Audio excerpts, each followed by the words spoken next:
Descent of the Adorable Baby Fox, 1. Did you know? Reportedly some time ago our Bai family's first miss was having an affair with a stranger outside, and that she was caught by the second miss red-handed during their act. To make it more scandalous, the first miss even turned the whole thing around and blamed her younger sister for framing her. Can you believe that? The second miss even cried on the spot when it happened. Speaking of the first miss, don't you think her fate's simply too good? Despite being a useless person, she still managed to become the fiancée of the second prince, yet she still cheated on His Highness when the prince didn't mind her uselessness. I know, right? It's bad enough granted she lost her chastity, but the lady even went and got herself pregnant. With all that ruckus going on outside, the royal family's face is practically dragged through the mud because of her. I also heard that in order to compensate His Highness, our Bai family had to betroth the second miss to him. And did you know? The second miss is so forgiving that she's trying to persuade His Highness into taking the first miss as an extra concubine.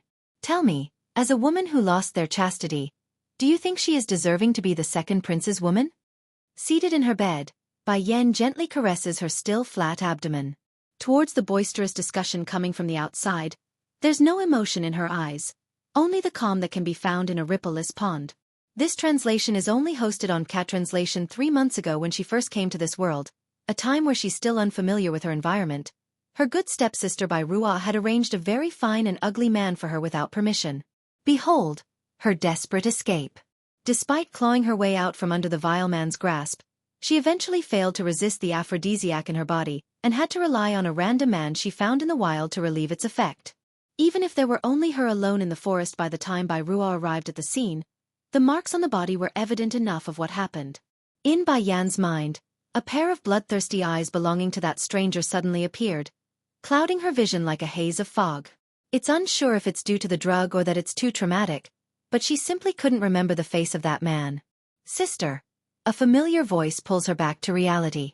Raising her head, Bai Yan was welcomed by the figure of a handsome and elegant young man walking through the door. From the memories she inherited through the original host of this body, Bai Yan can tell the boy was called Bai Xiao, her younger brother. Born of the same mother, he's the only person left in this world whom she cared for. Years ago after their biological mother Lan Yu passed away, their birth father Bai Xianxia immediately raised one of his concubines' status into the main wife. As a result, that woman named Yu Rong and her 2 daughters, Bai Ruo and Bai Ji, instantly rose over Ban Yan and her brother in terms of status within the family. If not for their mother's maiden family, the Lan household still being around to act as deterrents, the 2 of them, mere orphans at that point, would have been left with nowhere else to go. However, all things will change following the passage of time. Nowadays there aren't a single soul left who still remembers the main reasoning behind the Bai family's success had in large been due to the Lan family support.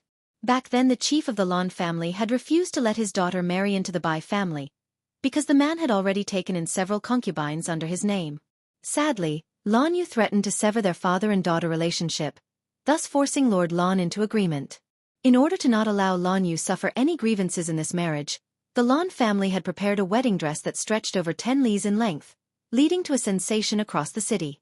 Then to top things off, the Lan family also broke their coffer to purchase countless medicinal pills to act as dowry for Lan Yu. But who would have guessed things would turn out so horribly not long after? Unable to resist the sweet honeying words of her husband, the foolish woman went as far to submissively give away those precious medicines that her own family gave her. As a result of this endeavor, Bai Xianxia was able to directly break into the sky rank with the aid and propelled his Bai family into a first-rate noble household. It can be said the prestigious status of the current Bai family was the result of Lan Yu's sacrifice. If Bai Yan herself, the current her, can feel such outrage, it's not hard to imagine how angry Lord Lan must have been over the years to go as far as to distance himself from his daughter. Simply said, the man had truly been hurt by his own flesh and blood. Sister. Bai Xiao appears to be struggling to speak. Don't be too sad, it's the second prince's loss for breaking off the marriage with you.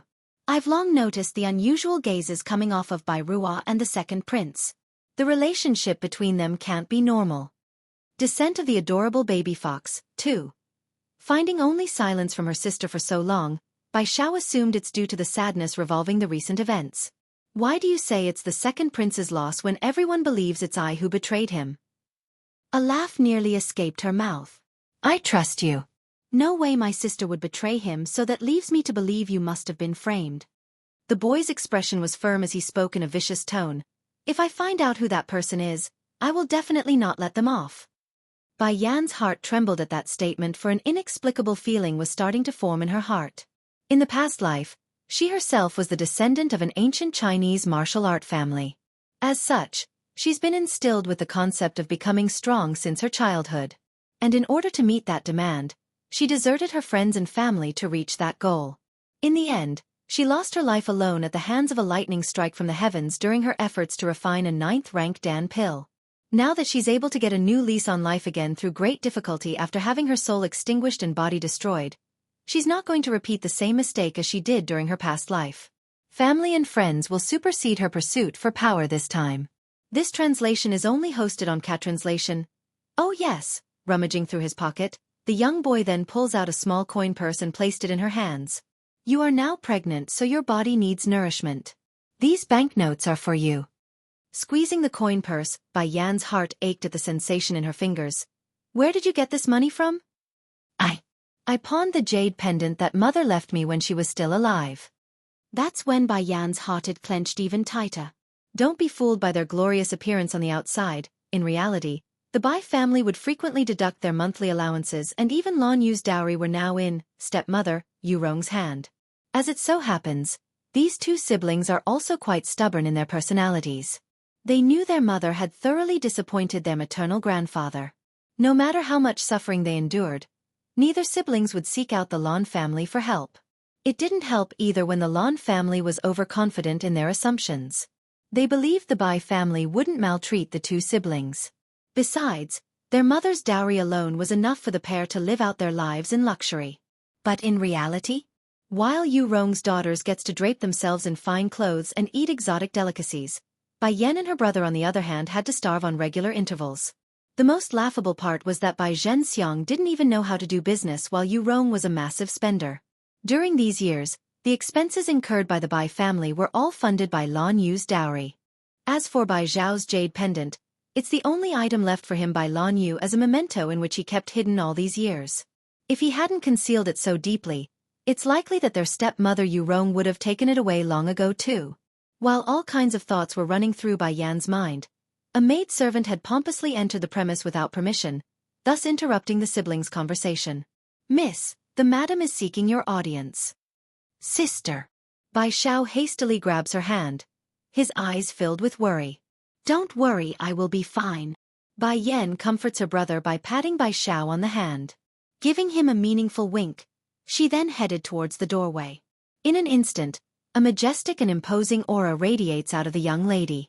Her alluring red dress spread far and wide, her icy cold eyes sharp and dangerous.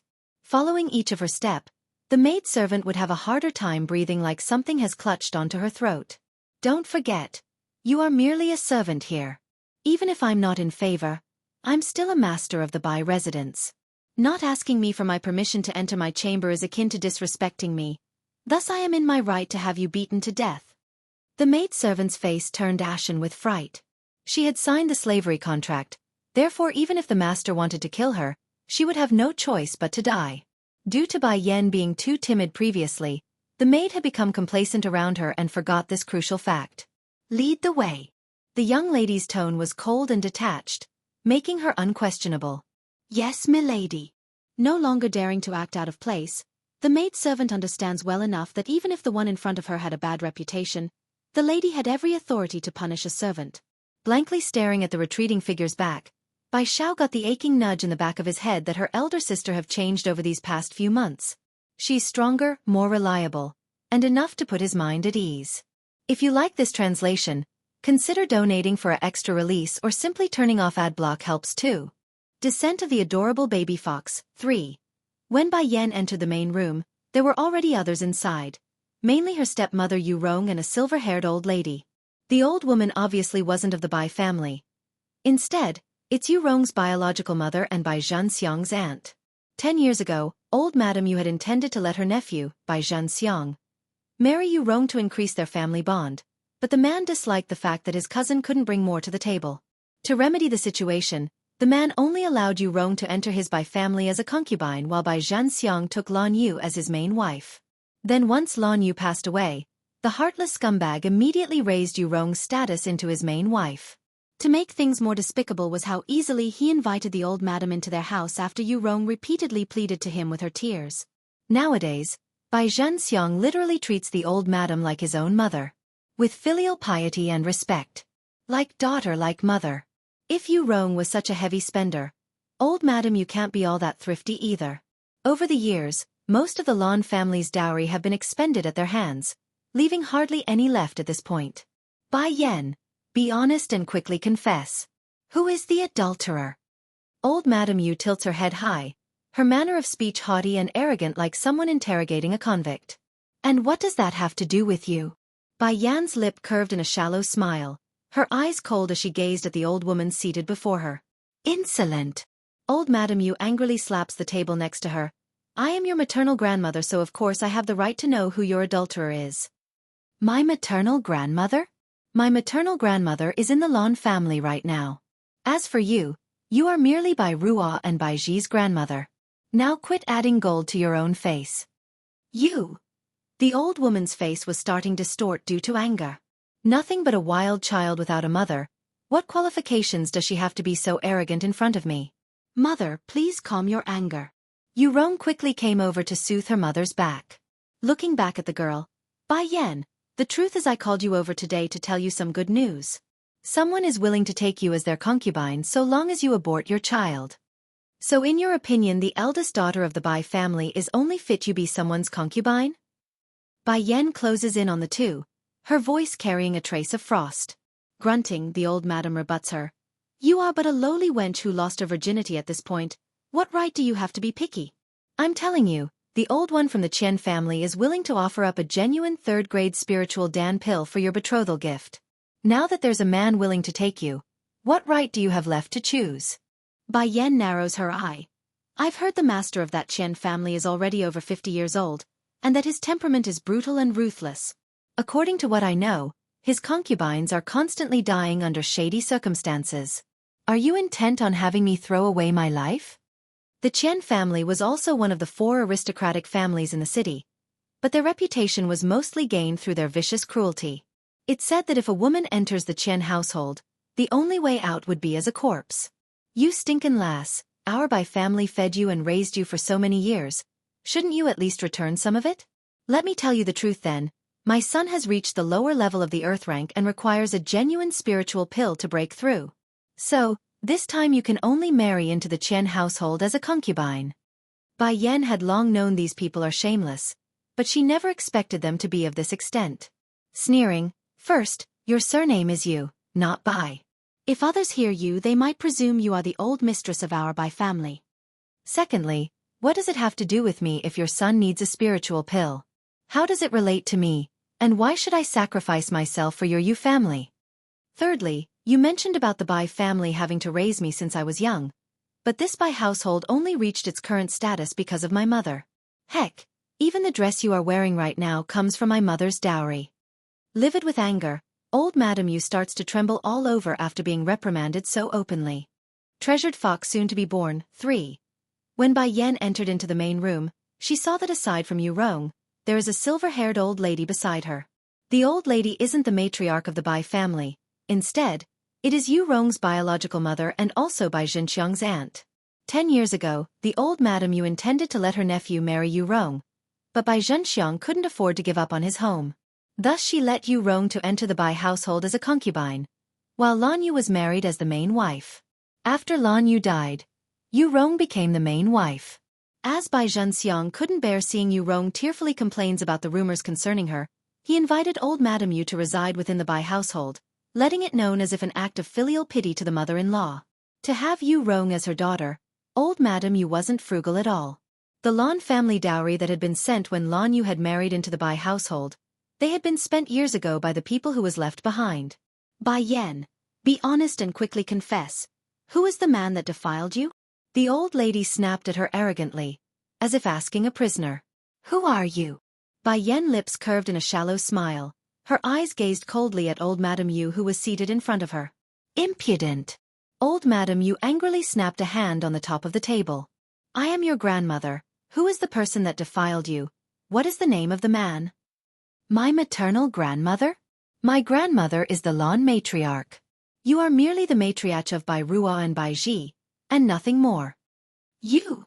The old lady's face distorted, a wild child without a mother. What qualifications did she have to be haughty in front of her? Mother, cool off your anger. Yu Rong quickly stroked the old woman's chest, then looked at Bai Yan. Bai Yan, in fact I asked for you today is to tell you about a good news. Someone didn't mind that you are with child, and he intends to marry you as a concubine. In your opinion, the eldest daughter of the Bai family could only fit to be a concubine. Bai Yan said to the two women with a voice traced with coldness. The old lady quickly rebutted with anger.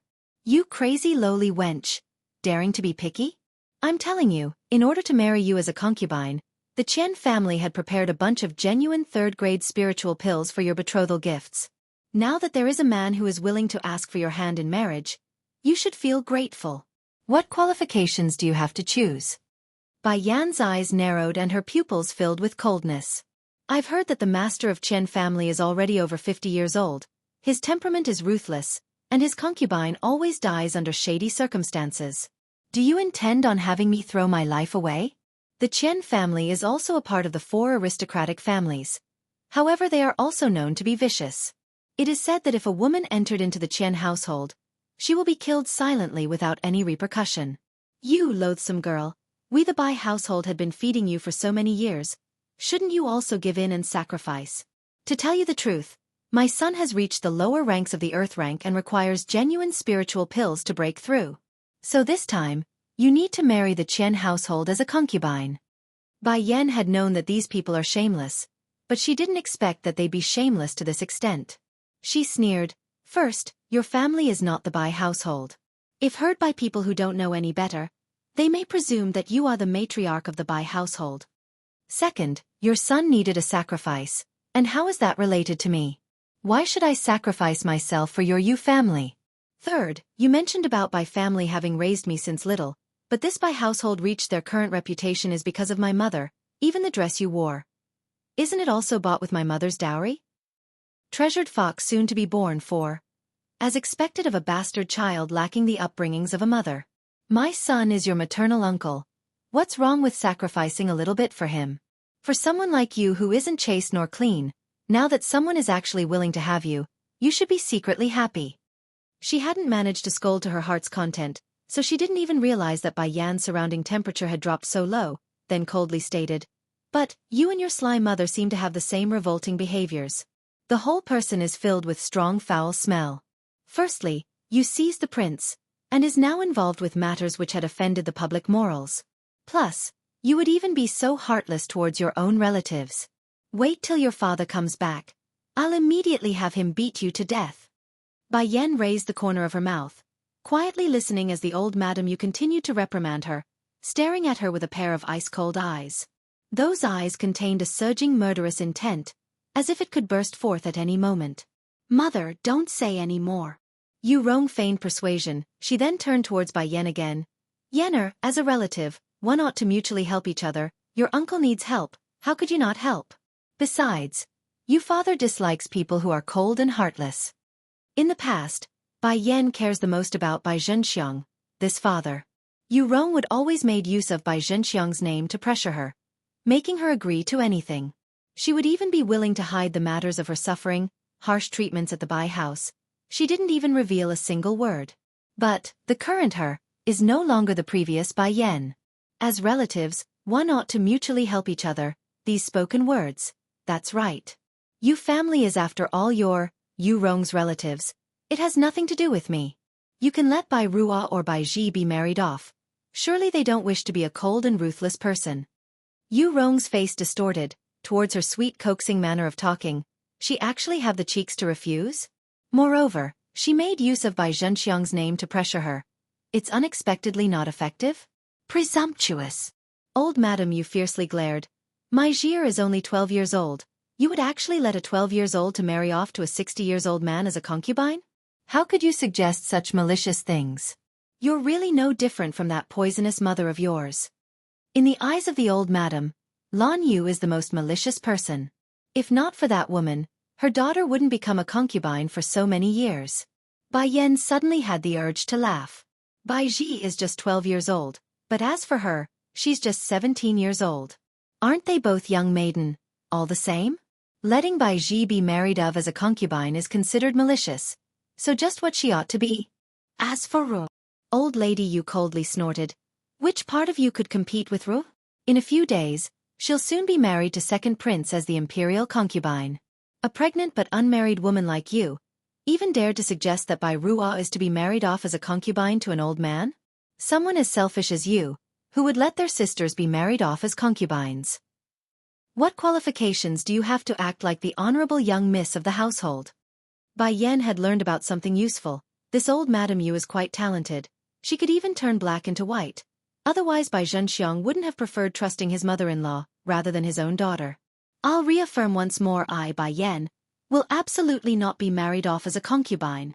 After Bai Yan's voice fell, the atmosphere of the entire room became suffocating, as if compressed by a heavy pressure. Her gaze was similarly like a sharp blade, coldly shooting a glance towards Yu Rong and old Madame Yu. Yu Rong's breathing turned sluggish for a moment, this smelly girl's imposing manner. When did it turn so powerful? No.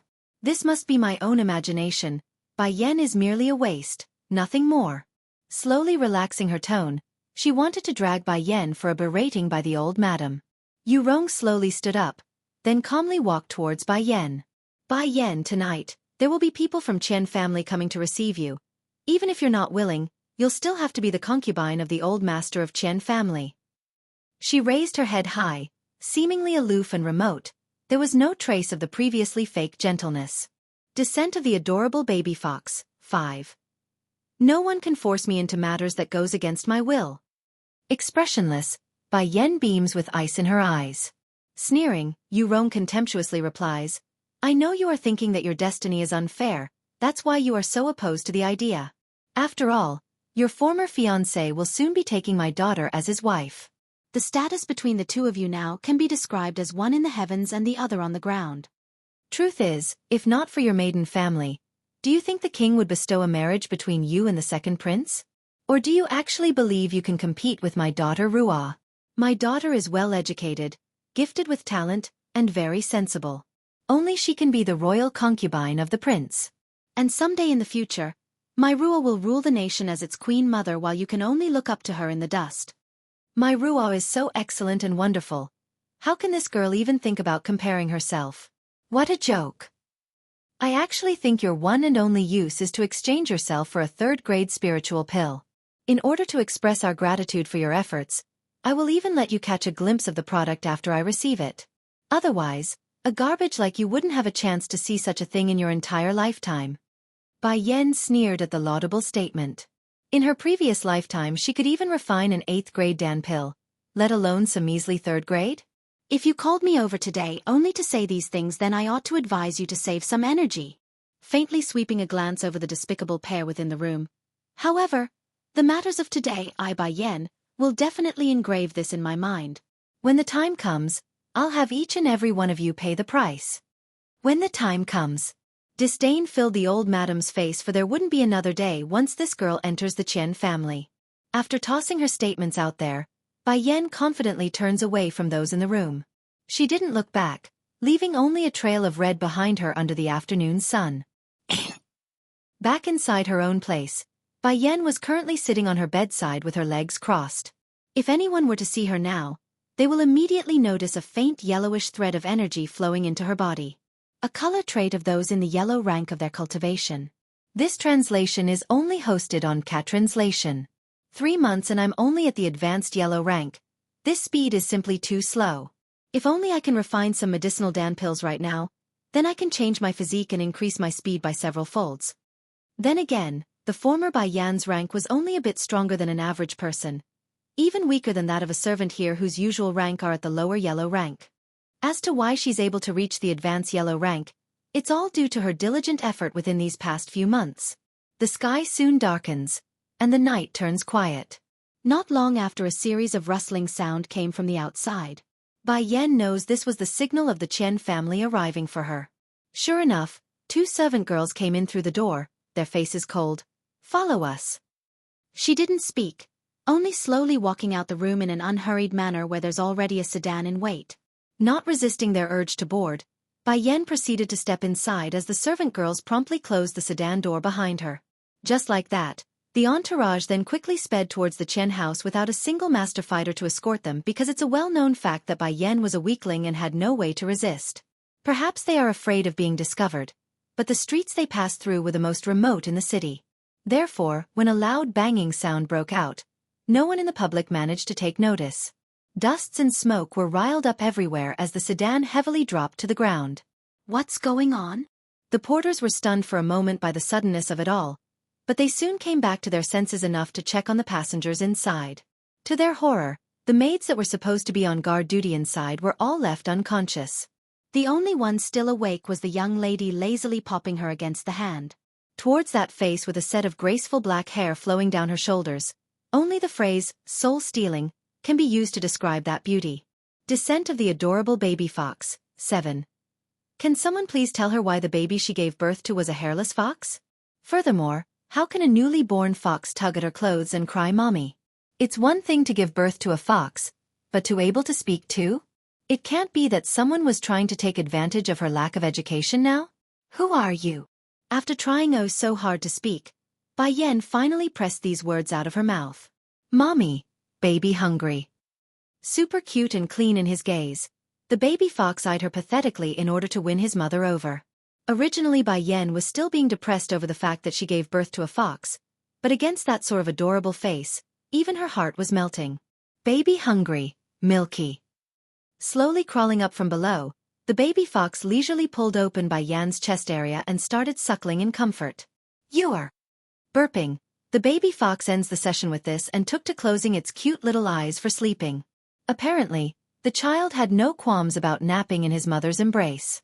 Seeing the little guy snoozing away so peacefully in her bosom, Bai Yan's heart became touched. You are my child that I carried for 10 months alone. No matter who you are, I will protect you for a lifetime as my son. State teacher, state teacher. Note, the pinyin for the title is guasher. It means teacher of the state. Personally, I don't know too much about this post, but in dramas they are usually the one the king turns to when there's some sort religious or superstitious stuff going on. Inside a luxurious palace, one girl was quickly running towards a man currently gazing at the stars, her face full of excitement. Just now did all the animals kneel in worship? If even the animals of our demon realm are affected, does that mean I have a nephew now? Looking at the young girl with a smile, the man carrying the state teacher title replies, Princess, the place I sent the king to is the land in which our queen will appear. I did not tell the king before, but it seems your brother has found the queen on his own. As for this commotion, I take it the next king of our demon realm is now born into this world. This translation is only hosted on Cat Translation all because of a single prophecy. Claiming he cannot conceive unless it's that predestined woman, the king has never married nor taken a concubine over the years. But despite the long wait, that predestined person never came. Then things finally began to move not long ago when stars started to show signs of change. As the state teacher, the man here would naturally take notice of the movement. Using the stars as a guide, he eventually managed to calculate the exact location of the queen's coming, thus the reasoning for him to toss the king out. This is too great. My royal brother can finally say farewell to his long-standing life as a virgin. Jumping up and down with excitement, the girl grabs onto the man's arm like a spoiled brat. State teacher, send me over to the outside world too, I want to see my cute little nephew. Princess, I only managed to send the king over because I took advantage of the seal's weakened state. If you want to go out too, then I will need to first find the right timing. The man helplessly smiles, his eyes full of doting emotions. Spitting out her tongue playfully. Fine, when you find the opportunity you must let me go find my royal brother and my lovely little nephew. Perhaps it's due to the birth of her nephew, the little princess didn't tangle onto the man like she usually does. Instead, she turns back at the direction in which she came from. Unfortunately for the princess, she didn't get out far before her path was blocked by a winsome figure. What are you doing? She asks, unhappy at the interference. Princess, did the king really go look for that woman? The owner of that seductive voice was a gorgeous woman akin to a rose. She is my royal brother's destined wife. If my royal brother doesn't go look for her, then is he supposed to look for you instead? The princess angrily states this, her face grumpy and dark. Descent of the adorable baby fox, 8. The woman was rather disdainful, It's but a prophecy. I won't believe His Majesty wouldn't be able to produce a child if he marries another woman. Though her mind says that, her heart cannot help but be flustered at the huge movement from earlier. If you got nothing else, then move aside. My royal brother will never like a cheap product like you. After leaving this statement, the princess swung to one side and walked away, leaving behind only the livid-looking woman in the back. At the same time, somewhere else in the second prince's manor, Bai Ro, stepsister, was heavily panting on the bed after making a loud, painful scream.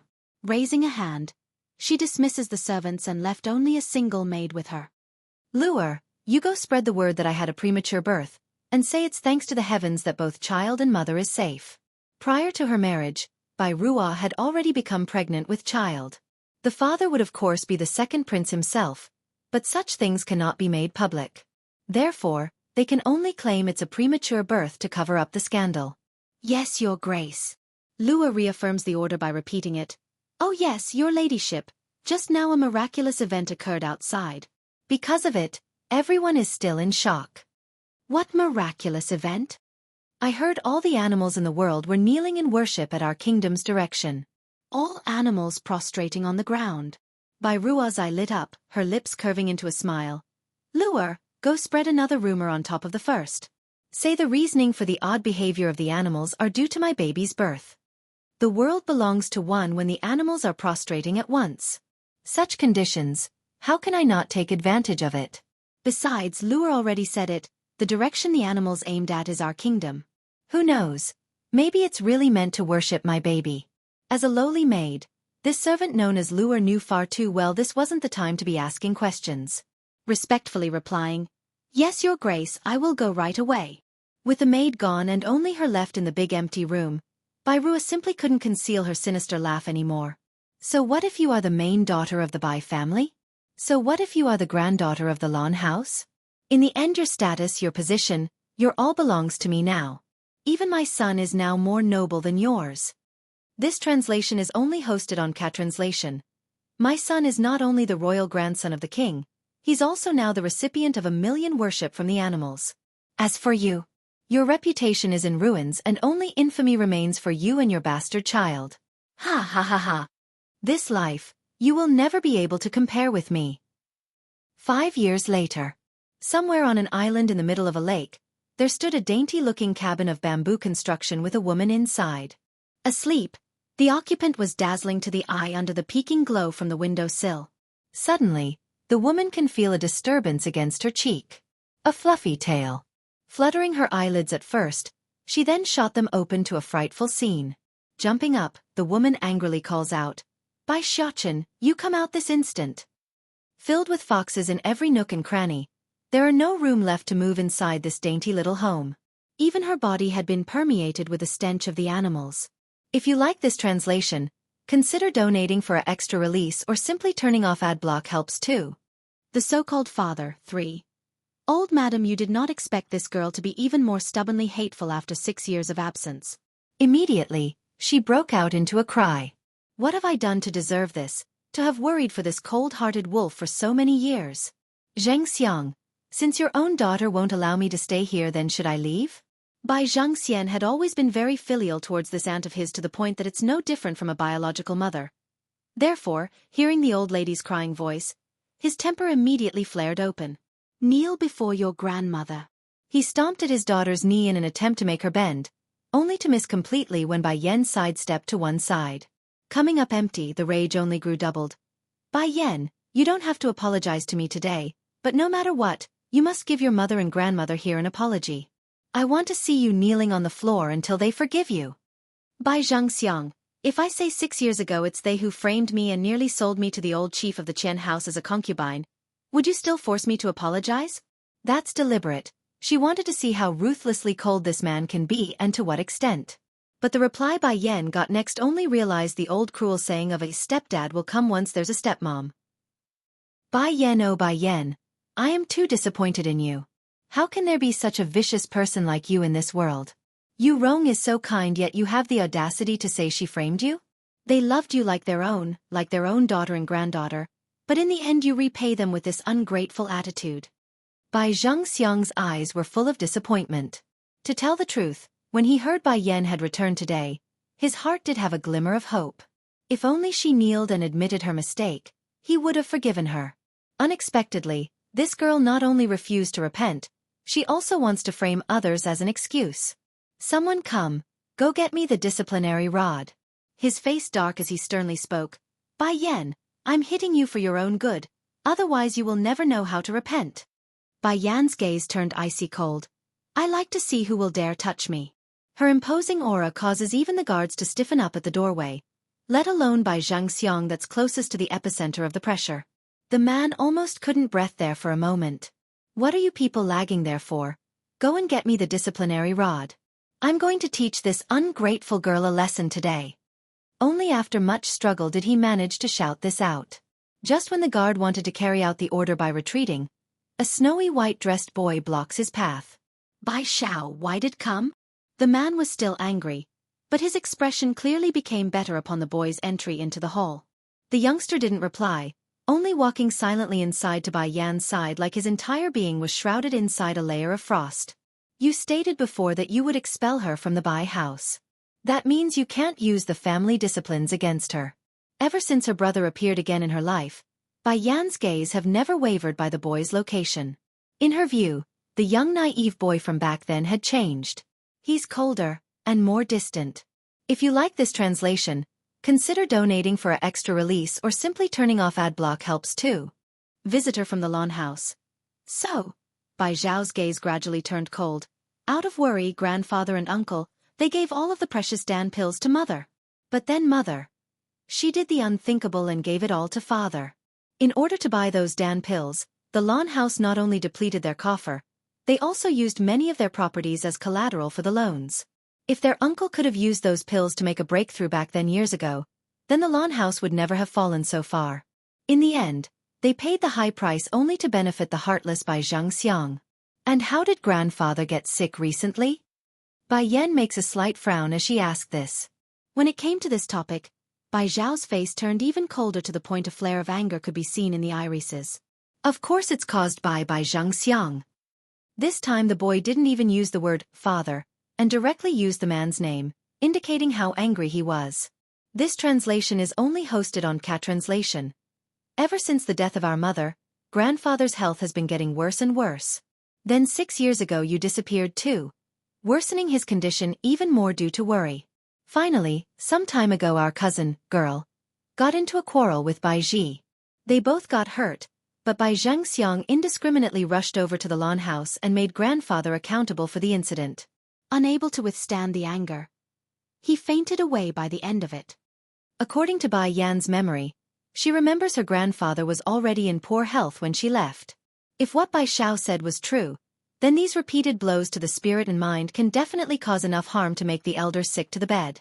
Otherwise, Bai Xianxia wouldn't have the audacity to make trouble in the lawn house if grandfather was in perfect health. Considering the lawn house's wealth, purchasing some Dan pills shouldn't be an issue. So why did it take them so long to recover from that financial blow? Stroking her chin, Bai Yan finally revealed the doubt in her heart. Towards that question Bai Xiao can only shake his head. The specifics are unknown to me. Why don't we go see grandfather and find out? Unlike back when they were young, Bai Xiao didn't continue to distance himself from the lawn house during these 6 years. Rather he would often visit their grandmother daily. Okay, let's do that, Bai Yan nodded. As coincidental as it seems, just when they are about to head for the other place, the lawn house too sent a person over after getting wind of Bai Yan's return. At this very moment, an old granny sits in the main hall of the residence. Gently placing the teacup down, she spoke. My old madam is after all her maternal grandmother. Are you people so shameless that you are going to stop their reunion? Stern and strong in her voice, the old granny's statement causes Bai Xianxia to gently furrow his brow. Truthfully, it's as the old woman said. He does not want his children to mingle with the lawn house too much, or at all for that matter. Because of this issue, he had beaten Bai Xiao once before for visiting that side on a daily premise a while ago. Bai Yan has just returned. I fear she won't be able to leave with you for. Before he could even finish his last word, the magnificent figure in question had waltzed into the hall, pushing whatever he wanted to say back down his throat. This obviously left Bai Xianxia in a very embarrassing position. You were sent by our grandmother to pick me up? If so, then let us go. I wouldn't want her to wait. As if not seeing her father's very existence, Bai Yan bypasses the man and walks up to the old granny's side, startling the old woman in the process. This wasn't the first time this old granny of the lawn house had come to pick up the girl, but every time in the past she was firmly rejected, unlike today. So why the sudden change of heart? Bai Yan. Bai Xianxia flew into a fit of rage. Don't forget, a married daughter is a splashed-out water. Your mother married me, so she is my wife. And you and Bai Xiao are of my blood, making the lawn house outsiders, you hear. Without my permission, you're not going anywhere. If you like this translation, consider donating for an extra release or simply turning off ad block helps too. 4th grade Dan Pill 1. Mother. At this moment the woman standing beside the old lady's side spoke up. Her smile gentle and kind. Bai Yan had just returned, so it's best I go prepare the room instead. I fear the servants won't do a very good job. Okay, Ruolin. This matter will have to trouble you. The old lady turns around again. Bai Yan, this is your aunt. I speculate you aren't familiar with her yet since you haven't visited us over the years. You also have 3 other cousins, so I will introduce them when they come. Understanding this, Bai Yan promptly turns to Dong Ruolin to meet the woman's friendly reception. Bai Yan, your grandfather must be losing his patience right now. First let me take you over to him. The old lady once again pats her hand to reassure the girl. Not saying anything extra, Bai Yan allowed her grandmother's trembling body to pull her inside the wing under the guidance of a maid. Currently inside, a sickly old man now leans against the wall behind the bed, his gaze glaring over to the side where a handsome man now stands. What, you want to see that stinking lass too? If so, then why aren't you scramming over there yet? My old bones here don't need you to look after me, humph. The man became somewhat embarrassed by the hollering. I am her uncle, and she is my niece. Now that my niece has returned after disappearing for so long, it's only natural that I go see her. Besides, who's the one that keeps peeking at the doorway after Granny's son took off? Huh. As if I would care about that blasted girl. Did you forget that girl never even came to visit our home nor see me all these years? And then she went and got herself pregnant before marriage. Okay, fine. Even if the Bai house don't want her, then she could have came to us. It's not like our lawn house is so poor that we can't take care of a pair of orphans. But do you see what she did? She left without saying a word to us. The more he spoke, the more excited he became, to the point his old face started to flush red. Alarmed, the man on the side hurries over to soothe the old grandpa's back with his hand. Oh, what sort of wrong did I do in my past life to have both daughter and granddaughter do this to me? I will be in my grave because of them both at this rate. Father, you have to calm down. Out of worry that he might really lose it, Lan Yu attempts to comfort his old man. Sister was also deceived back then, that's why she lost her way. Although Bai Yan and I don't have much contact either, but I know enough about her personality that I can be certain she must have been framed by some evildoers. You just try to make excuses for her. The old lord of the house makes a heavy grunt, his eyes inadvertently moving to the doorway again. Hadn't Granny's son been at the Bai house for some time now? Why isn't the stinking girl here yet? My son, go over and check. Make sure those people don't bully the people of our lawn house. Clicking his tongue, Lan Yu was starting to worry for Bai Yan because not everyone can put up with this inconsistent attitude of his father here. I hope Bai Yan won't be frightened by that stubborn temperament. Just at this moment, Lan Yu's ear managed to pick up the happy conversing voice of both his mother from the outside. Father, mother, and Bai Yan is here. Joy filled the man's eye as he said this. Although old Lord Lan's face was still the same, calm with a grumpy attitude, those shivering fingers easily gave away his true emotion. Retracting his gaze away from the doorway, he coldly grunts. So what if they came? Do you need to be so excited? Keep acting then. Lan Yu inwardly thought this about his father. No longer minding the inconsistent old bones behind him, Lan Yu left the bedside for the doorway to receive his niece and mother, only to be stopped by the maid who pushed open the doors in his face. My lords, the old madam and Miss Bai is here. The maid respectfully announces this upon entry, totally unaware of the fact that he nearly slammed the door into the young lord's face. If you like this translation, consider donating for an extra release or simply turning off ad block helps too. Bai Zhao's shocked too. Meow. Little Rice protests with his voice. If he had known earlier the little owner would do this, he definitely wouldn't have followed along. Say it. Tell me what's going on. I want to hear the truth. Bai Yan frowns. Although she didn't say she had forgiven the 2 troublemakers, but that tone definitely sounded less harsh. It's because those people bullied you all those years ago. Bai Xiaochen throws himself into Bai Yan's bosom, his eyes tearful and heartwarming. Mother, I didn't deliberately disobey you, I only wanted to get even with those people for you. Hearing this explanation, she can only exhale a sigh of gratification at this son of hers. To have such a clever and sensible son, what more can a mother ask for? And, the boy lifts his head to meet hers. That Bai Ji said she wants to strangle me. What? Jolting up from the stone stool, Bai Yan immediately slammed the table with her hand and destroyed it until it's nothing but rubble. This translation is only hosted on Cat Translation. Watching this from the side, Bai Xiao was left completely stunned for words. First looking at the crumbling mess on the floor, then back at the enraged face of his sister's face, he couldn't resist making a heavy gulp at that moment. When did sister get so strong? A strong urge tells him Bai Ji had just made a big mistake this time. I can still slowly get even with Bai Ji for bullying me back then, but now she dares threaten to strangle my son? Her face still boiling. Brother, go take trip to the lawn house and tell our grandfather he must invite the Bai house to the banquet in the coming day. My son isn't someone that can easily be bullied. Nodding in confusion, Bai Xiao had obviously been overly shocked by that palm strike just now. After saying this, Bai Yan forcibly suppresses her anger and lifts the little treasure up from her arms. Did that Bai Ji hurt you anywhere? Don't worry, the boy pats his chest in assurance. I'm very capable. Even if there's 10 Bai Ji, they can't beat me. Bai Yan knows her son was spouting the truth. In fact, she can guess the instigator of today's scuffle likely fell on this little troublemaker. However, that doesn't excuse that girl from bullying her son. Mother, can go to my grandfather's place? Looking at those twinkling eyes, Bai Yan was ready to give in and agree until the dangerous and dominating face of that man reappeared in her head. Not right now. In the future, I will bring you to see your grandfather. The man had a high probability of being her son's father. As such, she can't allow her son to appear in public just yet. Oh! Bai Xiaochen bites his lip and depressingly lowered that head of his. Watching the pitiful face of her son there, even her heart was aching in pain. However, no matter the strong impose to say yes, she resists and continues to keep her stance. I promise you I will take you to see your grandparents very soon. But first, go wash your face for now, okay? Okay. Quickly reverting back to his cheeky little self, Bai Xiaochen releases the most friendly smile a child can make. Turning to Little Rice, he makes a grab at that tail. Look at you, all dirty and stuff. A good kitty needs to be clean, otherwise mother will be angry at us. Meow. I don't want a bath. Absolutely not. Little Rice.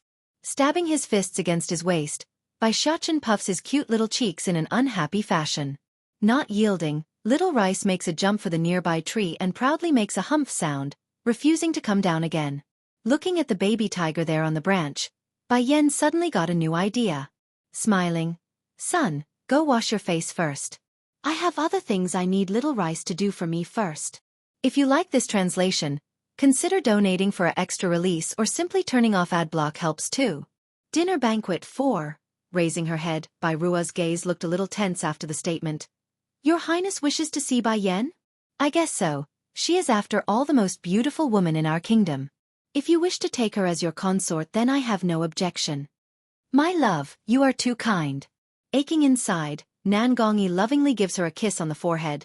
Don't worry, a woman that has lost their chastity can never come into my eye. I only want to go check on her condition. After so many years out there alone, she must have lost her glory and is now a shadow of her former self. Bai Yan back may be thin, but not the sallow kind with a scrawny body. On the contrary, she was very beautiful with a healthy gloss to her skin.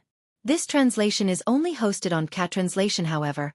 Over these years she had been caring for a child all alone out there. With such miserable living conditions, even a beauty will wither away normally. Comforted by that statement, Bai Rua revealed an accepting smile. Then I will wait for your return. Giving one last peck on her cheek, Nan Gongyi climbs out of their bed under the shy look of his wife. Someone come, prepare a sedan for me. I'm going to make a visit to the lawn house. The reasoning why I didn't get an invite must be because they didn't want Bai Yan to reignite her flame. If so, then all the more reason why I must go visit. I will make Bai Yan understand the price of betraying me. The Lawn Manor. Outside the main gate, countless luxurious carriages are now parked there on the road. Ever since old Lord Lon became sick, it's been a long time since the Lon house became this lively. These guests aren't really here to join in on the feast though. More like here to see a show and make fun of the host. At the moment, in the back of the main hall, 3 individuals were busy looking at the doorway with their curious eyes. Not long after, a stunning red figure stepped into their line of sight, wowing their senses with her beauty. "My dear, you've come." Old Madame Lon softly pats the couch in front, indicating the girl to come sit. Not being sentimental, Bai Yen gracefully enters and sat right next to her grandmother. "Come, let me introduce you," patting her hand. "This older one is your big cousin, male, Lon Xiaoling, 20-something. And the younger one over there similar to your age is Lon Xiaoyan, male. The 2 of them were away. That's why you didn't meet them until today. As for the young one there, she's your cousin Lon Xiaoyun. Due to an injury from before, the girl had been staying at the outskirt of the city at her insistence for healing." Making a faint smile, Lon Xiaoling protests. "Grandma, you didn't need to give so much detail, you know. Although our cousin here doesn't communicate with our family much, but we are still family.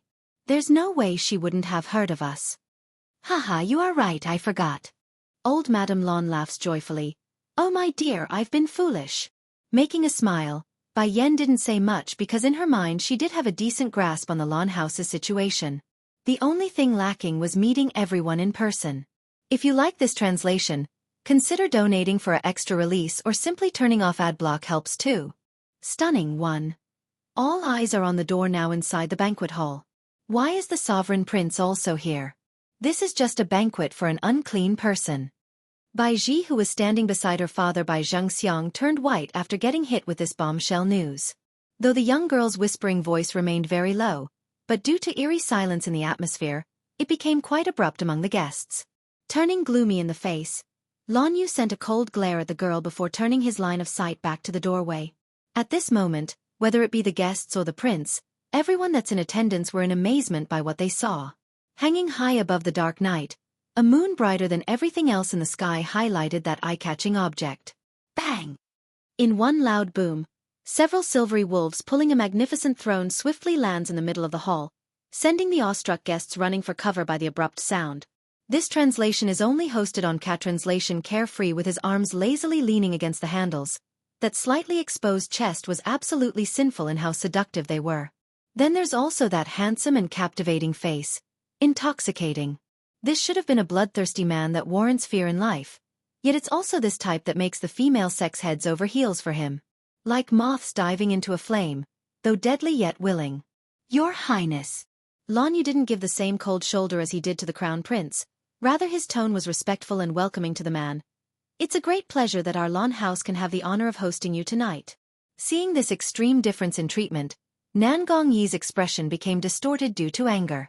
He's the real royalty here, not that man with a mere title.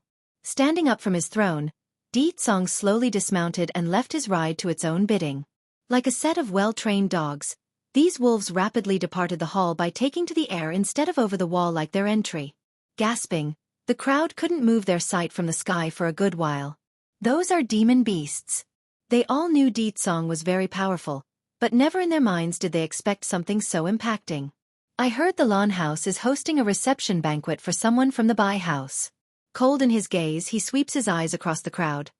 "So, I'm curious, why is this feast hosted by the Lon house instead of the Bai house?" "Your Highness." This time it was Bai Xianxia who spoke up first without waiting for Lon Yu to explain. "This you don't know.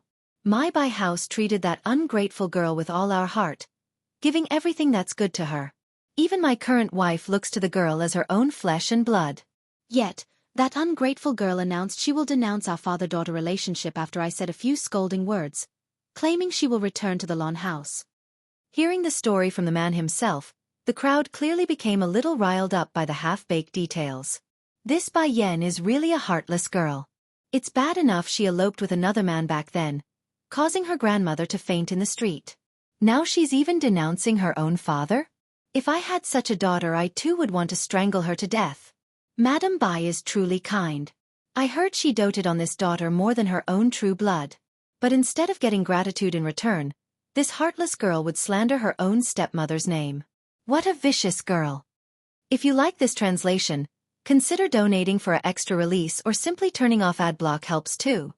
This is the type that I like. 3. Everyone was dumbfounded. Even Bai Yan herself was stunned. It can't be this man is the infamous sovereign prince of the kingdom? In a blink of an eye, Song had already began closing the distance between him and her. Seeing the encroaching figure coming their way, Lan Shaoling and his brother subconsciously wanted to pull their cousin behind them for protection. Sadly, their actions were too late. Tightly gripping his hands around her waist, Bai Yan's last chance for escape was sealed off for good. You really made it difficult for me to find you. His tone threatening yet alluring all at the same time. What the man was referring to was how he was forcefully raped by her back then, but to the rest of the audience here tonight, those words had a completely different meaning. Scram! Bai Yan became angry now. In one stomp, she aims it straight for the man's feet like last time. Just as it's about to make contact, a powerful hand caught it, forcing her into the most embarrassing posture like a pair of intimate dancers. To make things worse, those naughty fingers continued to stroke her thigh, giving her goosebumps left and right. Your little feet here is so restless. From those bloodthirsty eyes, a cruel smile appears. I say, should I chop it off? This translation is only hosted on Cat Translation. His threatening tone was very gentle, thus giving off the misconception that he's trying to flirt with Bai Yan. Blankly watching Song's devilish smile, a trickle of tear began flowing out of Bai Ji's eye in silence. Ji. Seeing her precious daughter silently weeping there alone, Bai Xianxia can feel his very heart tearing itself.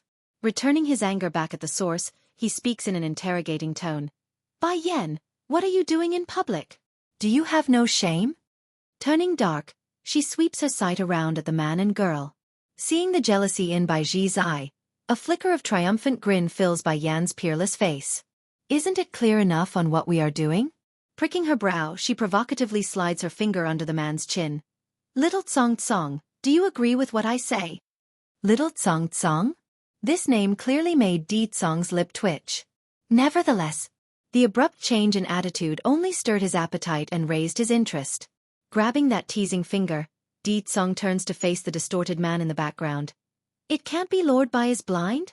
Can't you see when it's that obvious? Father, look at her. Bai Ji's face was ghastly white now as tears flowed out of jealous eye. She's doing it on purpose. Indeed, Bai Yan was doing this on purpose.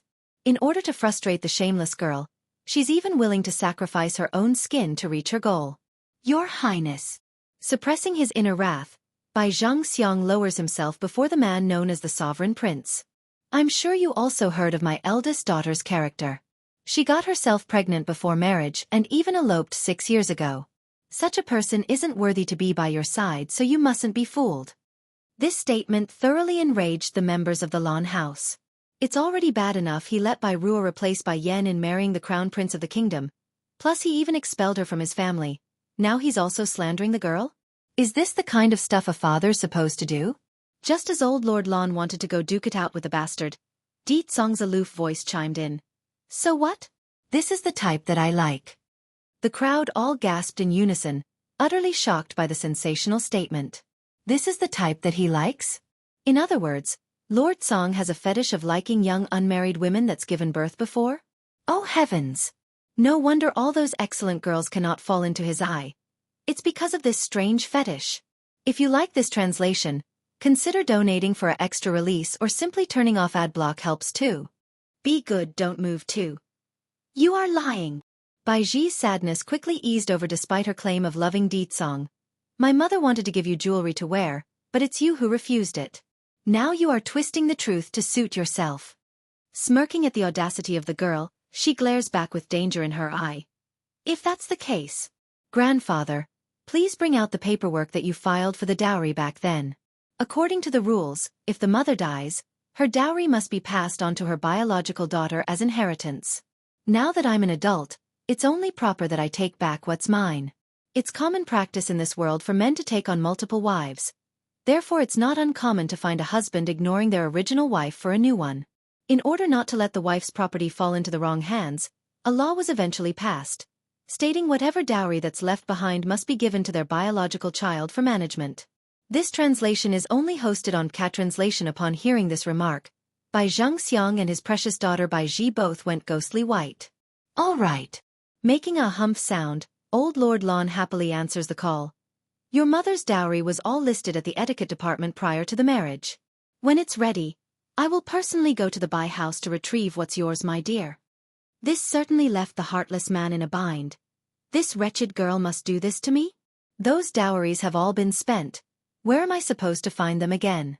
Bai Yan. Nan Gongyi can't watch anymore. Showing disgust in his eye, he eyed the woman that used to be his fiancée. Lord Bai is still your father, and it was you who made the first move. Don't you feel your actions are too much right now? Even if the Bai Yan back then was considered a useless person who can't cultivate, but at least her character was good. Now she's not only arrogant and rude, she's also entangled with Di Tsong, the sovereign prince. Such a dirty woman, no matter how beautiful, he won't bother to take another glance. I only want to take back my dowry. How is that being too much? Can it be your highness don't recognize the rules set by the ancestors? Bai Yan casts a short glance at the prince, her tone practically emotionless that it stings. Fuming at the snub, Nan Gongyi didn't know how to talk back right now. There's no way he can openly admit he's not willing to recognize the long-standing rule. But watching that arrogant attitude of the woman, his heart can't accept it. Bai Yan, Lord Bai and Madame Bai's character are very good, so there's no way they would misappropriate your dowry. On the contrary, if they do give it to you, won't it be just wasted away on another man? Gnashing his teeth, now it's Nan Gongyi's turn to become shameless because his sentence was indirectly telling Di Tsong how horrible Bai Yan's character was. Chuckling, Bai Yan scoffs it off perfectly. He's a man that relied on a woman to get started and then turn tail as soon as he's successful. Even then you say his character is trustworthy? Are you listening to yourself? Bai Yan, when did you become so nitpicky? Nan Gongyi shakes his head like someone truly disappointed. If you kneel in front of Lord Bai this instant and apologize, perhaps he will forgive you for all your fault. At this moment, without any indication, a powerful hand suddenly came from behind and mercilessly pulled Bai Yan in. How come I didn't know my woman would be reduced to bowing before an ant? That cold and tyrannical voice echoes across the banquet hall, sending the entire audience into utter silence once again. Being looked down upon in a condescending way, Nan Gongyi's face tensed up until even his veins could be seen. Dianji. Not replying, Di Tsong only sent a glance back his way. In that second, the oppressive aura was so strong that the prince nearly suffocated. Be good, don't move. Sensing the woman in his embrace being bad again, he tightens his grip and gently whispered into her ear. It'd be a shame for your delicate hands to be chopped off. Bai Yan was so frustrated and angry right now. No matter what she did, this man would either say he will chop off her leg or her hand. It's like he's treating her as a little pet that he can do as he wish. If you like this translation, consider donating for an extra release or simply turning off ad block helps too. Face slapping, 3. So what if it's a sky-class demon bird? Father, aren't you also the same, a sky-class martialist? Why can't you subdue it? Bai Ji bites her lip, unable to divert her gaze away from the beautiful phoenix. If she could control it, the whole city would become envious of her. Ji, stop your fussing. Contrary to his usual indulgent attitude, Bai Xianxia was rather stern this time around. Going dark in the face, that's a demon bird, not something you can control, so don't irritate it. Sad inside, Bai Ji didn't want to accept this reality but couldn't do anything to remedy the situation. Ignoring the crowd, the searing flame phoenix makes a low bird call and then slowly walked towards Bai Yan with elegance and pride. This naturally caught the attention of everyone. Their gaze firmly pinned to the flaming red figure and the woman that's waiting. This translation is only hosted on Cat Translation, Grandfather. Giving the phoenix only one glance, Bai Yan shifts her attention back to the old grandpa. Do you like this gift I prepared for you? Silence hanged over the banquet hall. If a needle were to drop to the floor right now, it would definitely be heard. Hesitant in his voice, old Lord Lon looks to the girl. The gift is. It can't be this searing flame phoenix? No. No way. For a minute there, everyone here was coming up with this idea. However, it was firmly pushed back down. Who's Bai Yan? A useless woman who got pregnant and eloped with a man. With her ability, how can she subdue a sky-class demon beast? Under the signaling look of Bai Yan, the bird begins to lower its proud head and prostrated itself before the old lord. This was the custom of the phoenix race. If a member of the phoenix race were to ever surrender itself before another being, they will lower their head and prostrate themselves on the ground. This proves they are willing to become their mount. Roughly rubbing her eyes, Baiji couldn't believe the scene. Clenching her fist into a hard ball, she nearly bit through her lips from how angry she was. This? Lan Yu's breathing became a little tense. This searing flame phoenix is your grandfather's gift? That's not your average demon beast out there. It's a sky-class searing flame phoenix. Even in the demon beast sect, there's only a few that could subdue such a being. If the Lan family can get their hands on this phoenix, that would mean they will once again break into the first-rate noble family class. Confirming it with hum, Bai Yan didn't beat around the bush. Grandfather is getting old, so in order to make traveling easier for him, I specifically prepared this phoenix for him. This way he won't have to walk so much. Nearly everyone were gasping for air. Some were even twitching in the eye at the explosive statement. Too old? Inconvenient when traveling? This old lord looks absolutely fantastic. Which part of that looks old? And don't you think it's too extravagant to use a phoenix as a ride? Father! Seeing the prostrating bird before old Lord Lan, Baiji's jealousy completely twisted her. Didn't you say all demon beasts are arrogant and proud? Why is it willing to submit to Bai Yan? Ignoring the girl's questioning, Bai Xianxia only looked towards Bai Yan with his gloomy face. You did this on purpose, didn't you? Deliberately hiding away this phoenix so I would drive you away from the Bai house. If you like this translation, consider donating for an extra release or simply turning off ad block helps too. Go do a big thing, one. Gee, let's go. A vague gleam could be seen coming off of Bai Zhangxiang's eye. Bai Yan, if I learn this is all a lie, then I won't let you off. Leaving this threat behind, he forcibly pulls at his unwilling daughter and out they went. This Bai Zhangxiang bastard really think I'm so old that he can do whatever he likes. Old Lord Lan clearly didn't finish venting his steam. And you, don't think I will forgive you just because you are giving me this searing flame phoenix. As soon as Bai Yan retracted her sight from the doorway, she immediately heard this out of the blue grumpy scolding and became stupefied. Grandfather, what have I done wrong? Glaring with one eye and squinting with the other, the old lord kept huffing and puffing like he will blow the whole place down. If you are hungry, then why didn't you come over here? Am I not your grandfather? Am I not your mother's father? How can you let those from the Bai family bully you like that? Utterly speechless, Bai Yan can only stand there and silently take it. Not like she can openly tell everyone the one from back then wasn't her? Lan Yu. Without indication, this time the roaring yell was directed at his son. Freaking out on the spot, Lan Yu himself practically crawled over to his father on the knees. Lord Father, is there something wrong? Making a flattering face, he cautiously asks with the brightest smile he can make.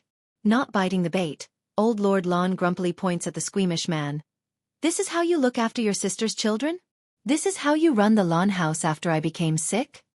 This translation is only hosted on Catranslation. You. For a while there, old Lord Lan became so angry that he didn't know what to say to this useless son. And you can't inquire about the situation some more? Ever since his sister Lan Yu, the mother, passed away, his father here had taken to the bed since. Therefore, the entire well-being of the Lan house fell onto him. Over the years he kept thinking that Bai Zhangxiang would at least be grateful for their support at the beginning. As such, he never expected the siblings to be so mistreated there. That's definitely his mistake. What are you still standing there for? In one fit, old Lord Lan sends a kick right up the son's butt. Hurry and go prepare. From today forward, as long as there's my Lan house in this Luhua kingdom, then there won't be a Bai house. Good timing for this declaration too. After this incident tonight, the guests here will undoubtedly start reconsidering their stance on the competition between these two families. Years ago the Lan house only fell into its current low state due to the old lord becoming sick.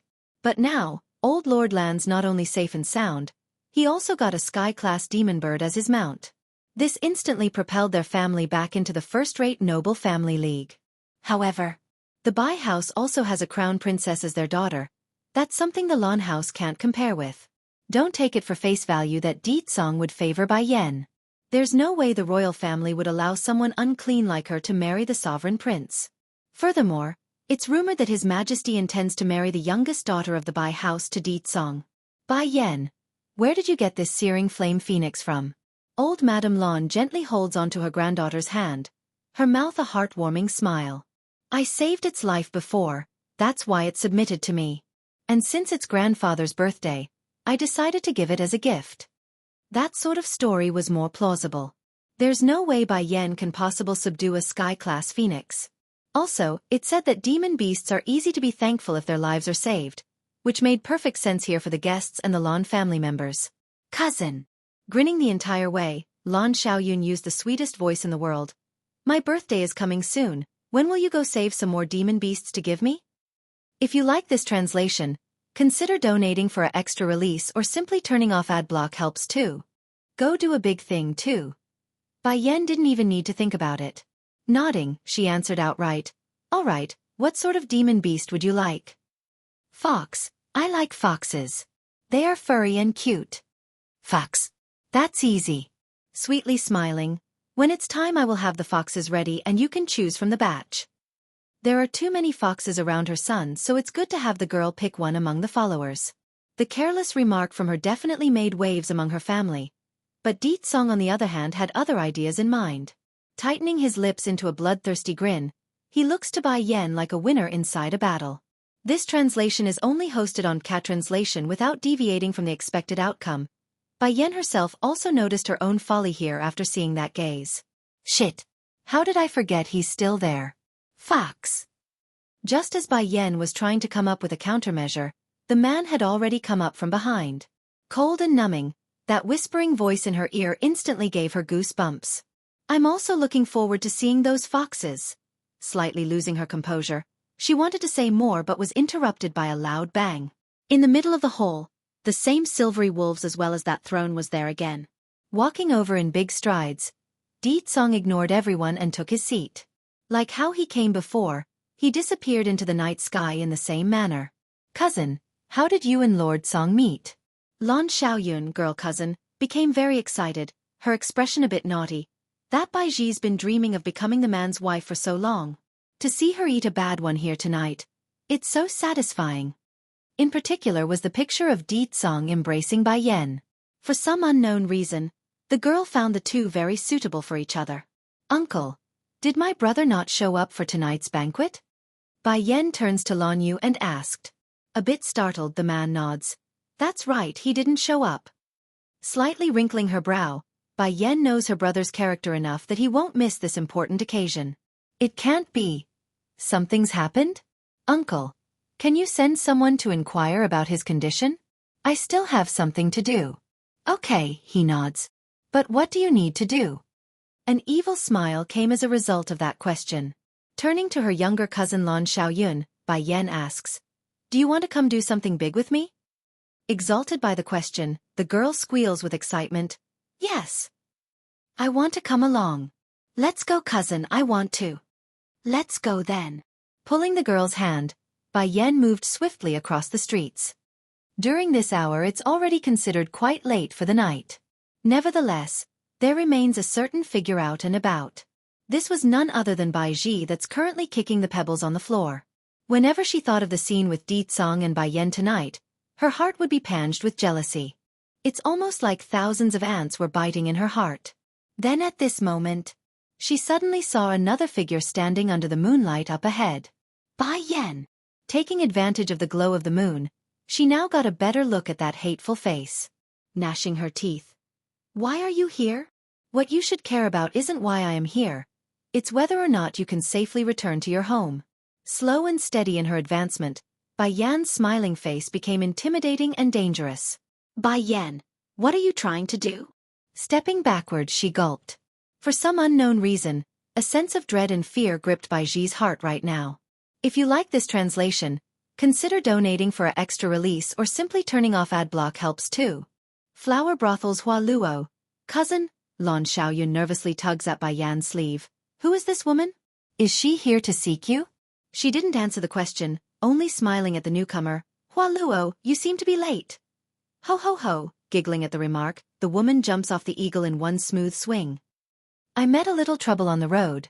That's why I'm late. But mistress, who is this girl here, your sister? She's not bad. Why not let her come to my flower brothel for work? How about it? Those winking eyes could literally discharge electricity from how foxy they were. Even for Lan Xiaoyun, who's a girl, her skin was going all goosebump on her. Cousin, grouchily sending a stare over to the provocative woman, she asks, who is she and what is?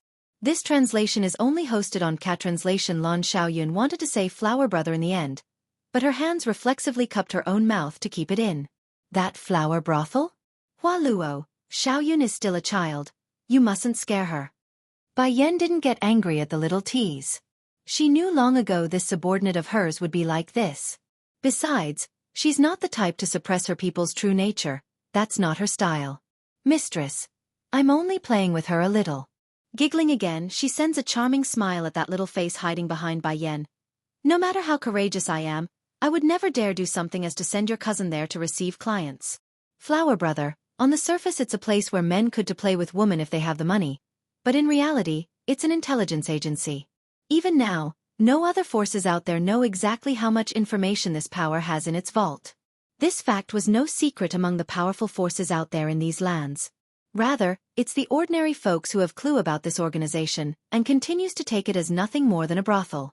Therefore, as the young miss of the Lawn House, she's not new to this name. Cousin, she is someone from the flower brothel? Really that flower brothel?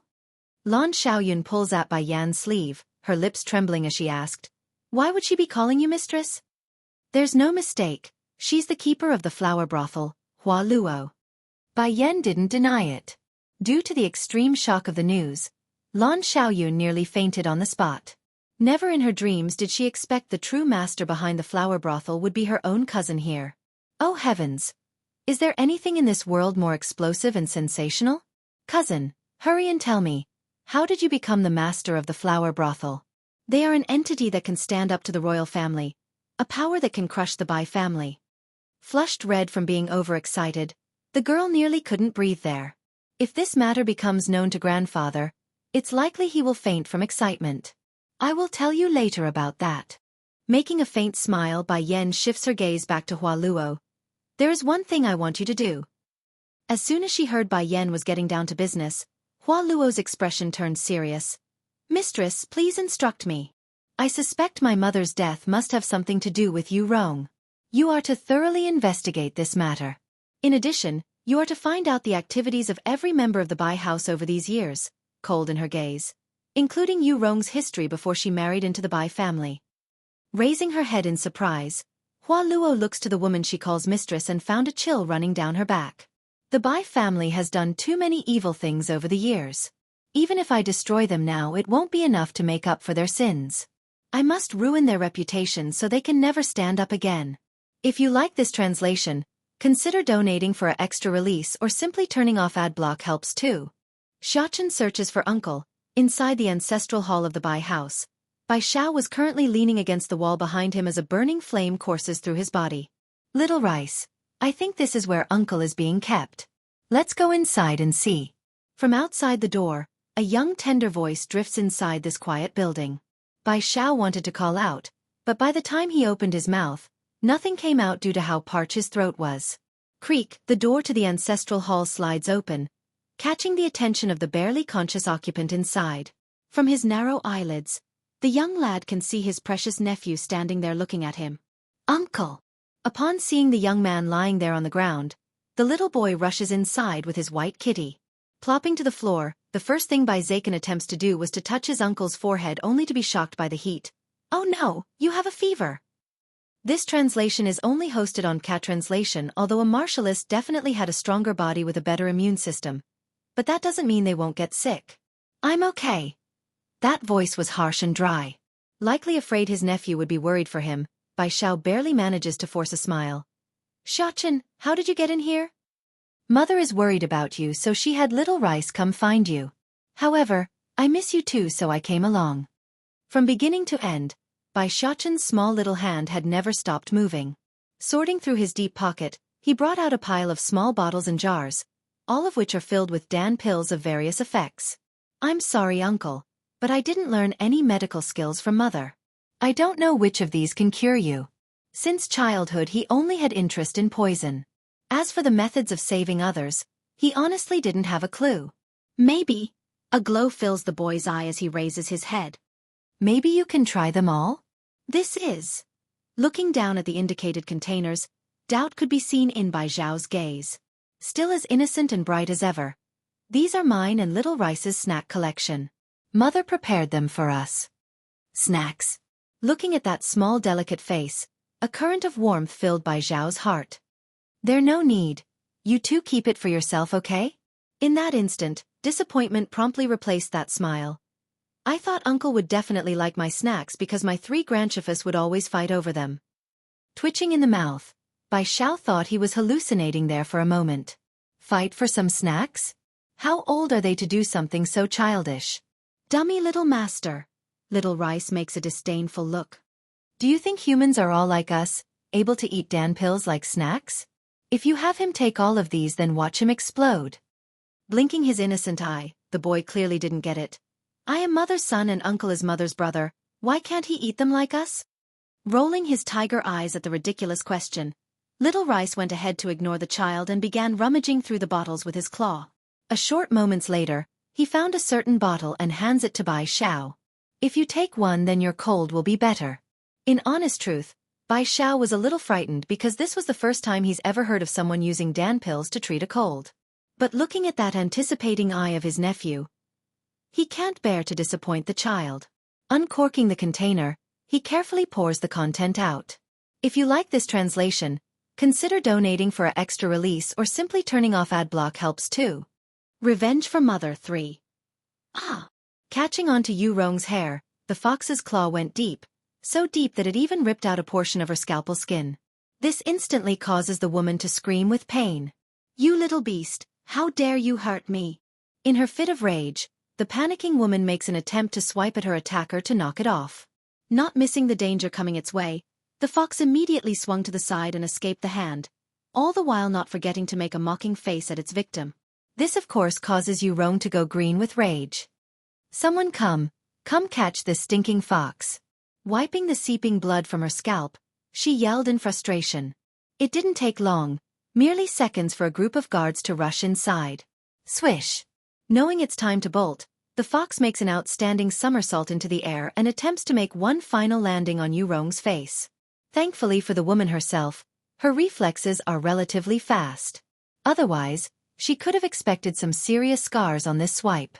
Even so, one of her hands had become a bloody mess after she used it to take the hit. This translation is only hosted on Cat Translation. Kill this thing. Kill it. Became twisted in her expression. She glared daggers at the menacing fox. But it's already too late. Before the guards could even make a grab for it, the fox had jumped right out the window and disappeared into the darkness of the night. You bunch of useless things. How can you not catch a single fox? In her moment, she heavily stomps at one of the guards. It's unsure if it's her illusion or not, but right now the backside of her hand felt very itchy due to the scratch. Enough, this can't be blamed on the guards here. It's all that fox's fault. Old Madame Yu frowns with a strange light in her eye. However, since it's here, it won't be able to escape so easily considering how big our estate is. Have our people fan out and search. Yes, madam. The guards lowered their heads and respectfully complied.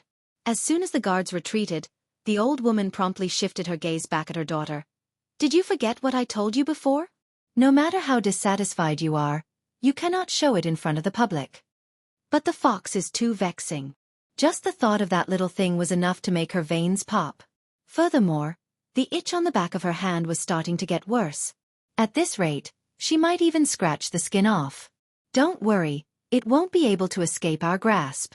Old Madame Yu smiles sinisterly because nothing has ever escaped her will when she wanted them. The Bai house was so, and so was Lan Yue's dowry. Just as old Madame Yu was scheming again by Xiaochen, the little boy was already running towards the location where he hid Little Rice. At this moment, the baby tiger was in the middle of licking his paws on the grass in an elegant fashion. Seeing the rushing figure coming his way, he asked, "Is everything done?" That bad woman is scheming against Uncle. She also called Mother a bitch. Raising his silver fur, the bloodthirsty nature of his lineage could already be heard in his angry voice. Blinking at the remark, Little Rice tilted his head in confusion. Since when did the little owner here get so nice to let those people off the hook? Likely becoming aware of the tiger's question. Bai Xiaochen giggles with delight. Did you forget already? I only have interest in poisoning people. Just now, I used some of my stuff on her body. If you like this translation, Consider donating for an extra release or simply turning off ad block helps too. Kick him. But, innocently tilting his little head, the bad woman can find someone else to make a baby, why can't mother do it too? Wang Xiaopeng from next door has a little sister. I also want one. Wang Xiaopeng? Who? Bai Yan asked. They live next door. Their family has a lot of money. That's why Wang Xiaopeng can be so fat. Note: Wand is the surname and Xiaopeng little chubby in Chinese. After a brief musing, Bai Yan understood what's going on now. This neighbor the boy's referring to wasn't from the Holy Land. It's the family living next door to the manor she prepared here in the city. Don't assume just because Bai Xiaoqin's intelligence was higher than a normal person that he can ignore the things a child should do. He needs friends around his age to play with. Oh baby. Picking up her son, she hugs the little fella and runs her fingers around the nose as a tease. One can't just make a sister because they want to, these things need fate. You are still young so you don't know. Wait until you grow up some more, then you will get it. This translation is only hosted on Cat Translation in response. Bai Xiaoqin nods like he understands. He may be envious of his newfound friend Wang Xiaopeng for having a lovely little sister, but in comparison, he rather listened to his mother's word over having a sister. Then can we go find father? If father wants to take me away, can you also come with us? If they find father, then a sister will just be a matter of time. But what if your father only wants you and not I, your mother? The arrival of little Bai Xiaoqin wasn't of love. It's the result of an accident when she needed a man to cure her poison. Stunned by the question, Bai Xiaoqin realized he never once thought of this issue. Going quiet, the little boy went into deep contemplation. As deep as a child can go anyways. Then after a good few minutes, his big eyes literally glowed with brilliance. Mother is so good so father can't possibly do that. But if he does, then I also don't want him. Squirming closer against her mother's chest, he tightly weaves his hands around her neck. In this world, he can lose everything except his mother here. Getting such affection from her son like so, Bai Yan unconsciously broke out into a gratifying smile. In this life and her previous one she has done a lot of things she regretted, but giving birth to this child was not one of them. Suddenly, the evening breeze whistled into her nose and she could smell a certain familiar scent. Going ghastly white in the face, she jolted up from the chair and quickly brought out a pill. This pill can cover your aura. Swallow it now and hide under the bed. Remember, no matter what happens you mustn't come out. Before the boy could even get a grasp on the situation, his mother had already forced the pill down his throat and stuffed him under the bed. In the next moment, a dazzling figure popped in. Dominating, enchanting, seductively evil. None of these words could properly describe this man. Bai Yan lost her breath there. She had seen him earlier tonight, but never in this fashion. That silvery hair, that purple robe, and that peerless face. It's no wonder every girl in this kingdom would fall heads over heels for this man known as the Sovereign Prince. Sadly, the more beautiful things are, the more dangerous they are. This man was like a flower hanging off of a cliff. If not careful, one will fall into the deep ravine below, meeting their end in a crushing fall like the stuff they call love. What are you thinking? Just when Bai Yan was in a daze, the man had already come face to face with her. Against that intoxicating breath, her senses were knocked right back to reality. Then when she realized how close they were again, Bai Yan didn't hesitate in the least and aimed her feet straight for that rude figure. If you like this translation, consider donating for an extra release or simply turning off ad block helps too. Baby doesn't like the father. Deet Song's gaze remains unmoved from those lips.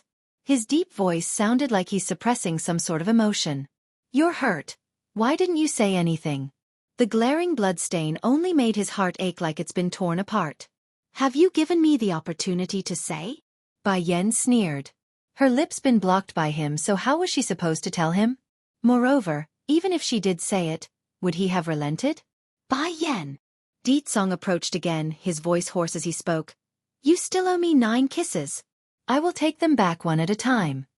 Immediately widening her eyes, her tone sounded angry. I only kissed you once and you want 10 in return? Aren't you being too much? As if unaware of her wrathful voice, Deet Song turns to leaves, disappearing into the night sky without leaving any traces of his presence. This translation is only hosted on Cat Translation with the man gone. Bai Xiaoqin promptly scurried himself out of the bed. First patting away the dust, he then rushes up to his mother's side. Mother, is he my father? The little guy's milky voice pulled Bai Yan back to her sense. Oh my baby, you are wrong. That man isn't your father. Mother is lying.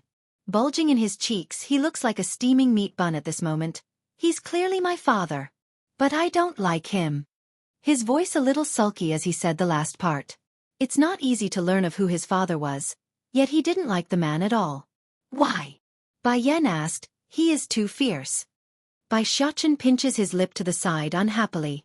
In the little guy's mind, the perfect image of a father should be like his godfather Chu Feng-yi, kind and warm and not frosty and fierce like the one here. Mother, can you be godfather's wife? Swinging his arms around his mother's neck, Bai Xiaochen pleads with those big innocent eyes. Godfather is kind and gentle, plus he's super rich, way better than that fierce man.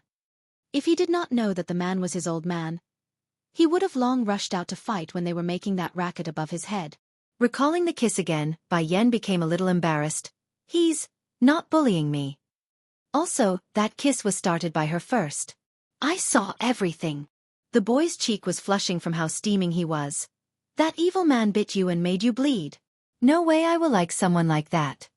Bai Xiaochen was still young, so of course he didn't under what Song really did. To him, he only knows his old man made his mother bleed on the lips there. Therefore, his first impression of Song turned out very bad.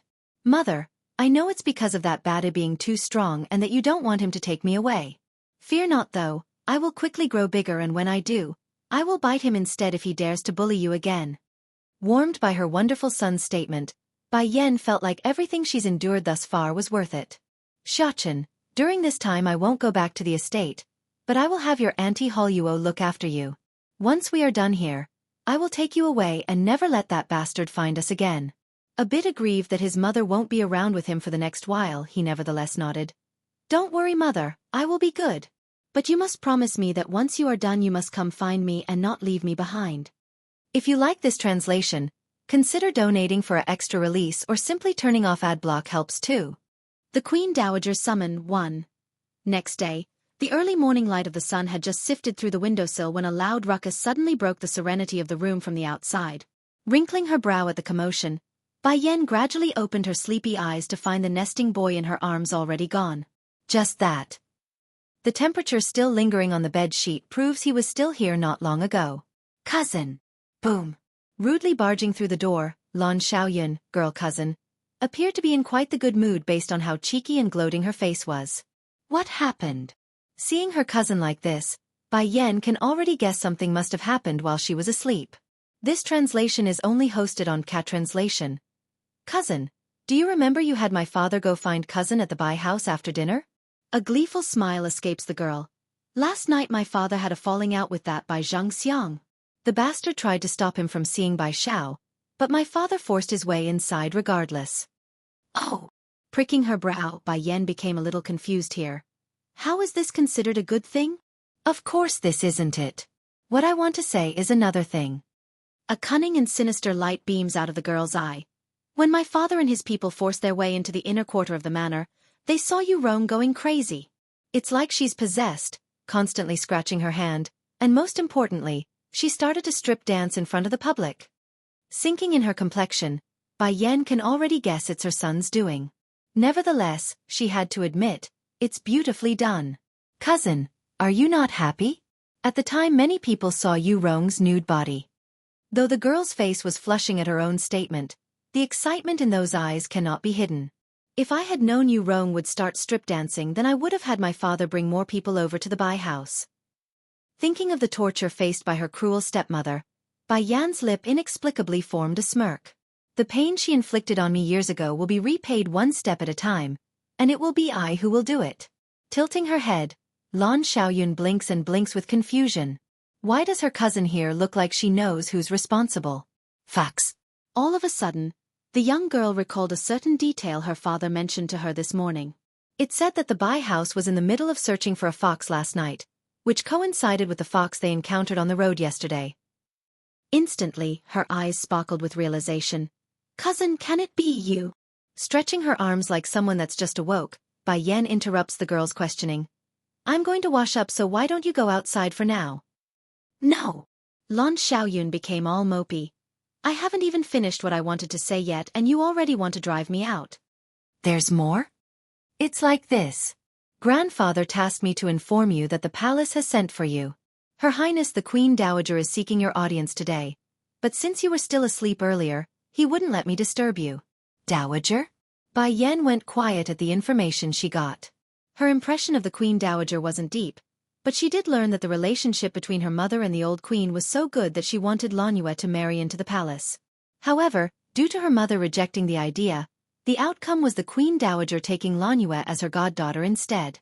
In fact, when the old Bai Yan was still young, she had often visited the old queen in the palace with her mother. But ever since Lanue passed away, the young orphaned girl would seldom step out of the Bai estate. Hence the reason why their former good relationship became so alienated. You go tell our grandfather that I will be entering the palace in a bit. Now that she's returned, it's unavoidable that she would make a visit to the palace. If you like this translation, consider donating for an extra release or simply turning off ad block helps too. The Crown Princess? Not interested. You, Ningdai's queen, expression promptly changed for the worse. Bai Yan, don't even try to frame me here. Oh, if it's not your highness remarrying, then who else can it be inside the Phoenix Wing? It can't be Bai Rua here now, is it? Then I must say give my congratulations here. Swinging herself up from the seat, Bai Yan's charming smile was so perfect that if one unsuspecting individual were to come across this, they would definitely believe it's true. Distorting in her expression, Ning Dai swears she would rush up this instant and beat this girl to death if not for the Lon House's power. This translation is only hosted on Cat Translation, Rua. You tell her instead. She can't bear to keep going, otherwise she might really go mad here. Yes, mother. Bai Rua didn't show any signs of being affected by the remarks. Sister, the happy occasion is to do with you. I've convinced my mother the queen here to let you be my husband's concubine. Hurry and go back to the Lon house and prepare. They will be coming to pick you up today. Bai Yan literally fell into a laughing fit at this. From inside the pavilion, she advances in on Bai Rua.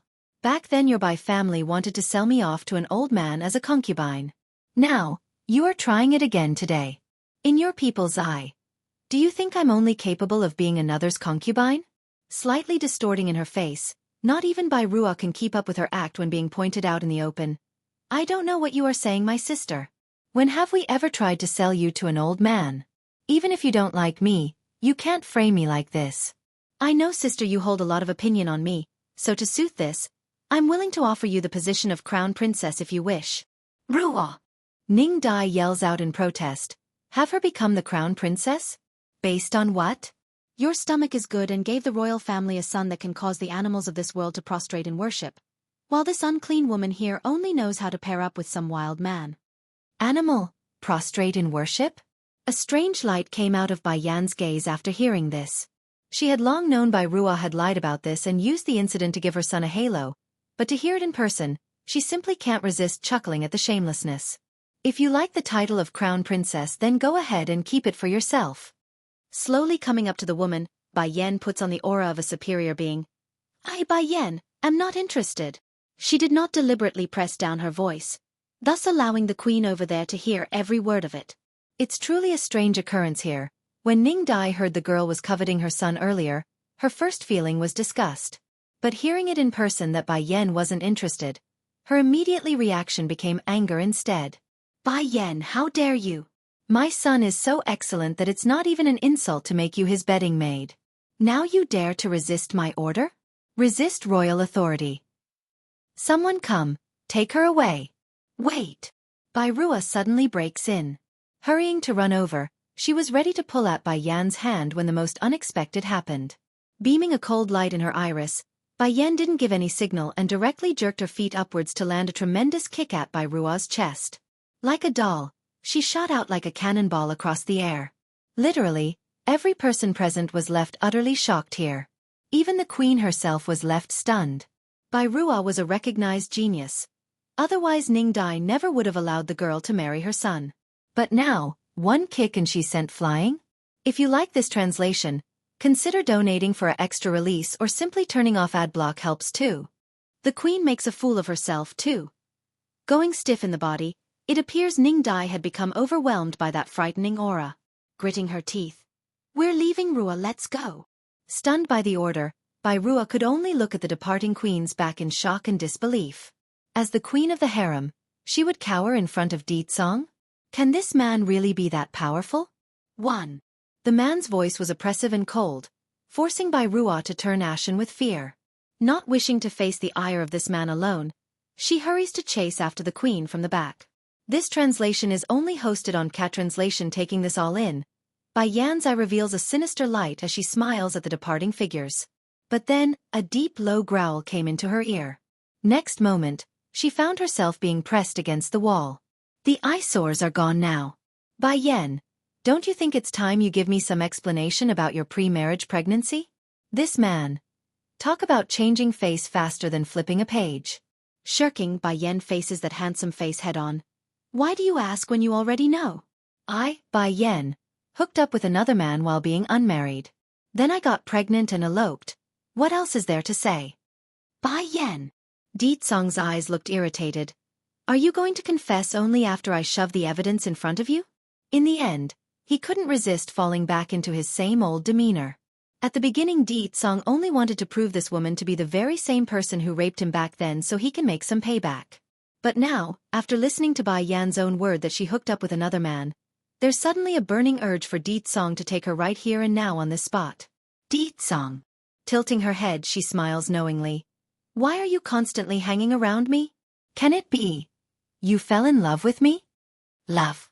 Pulling back his emotions, Ditsong honestly didn't expect a question like that.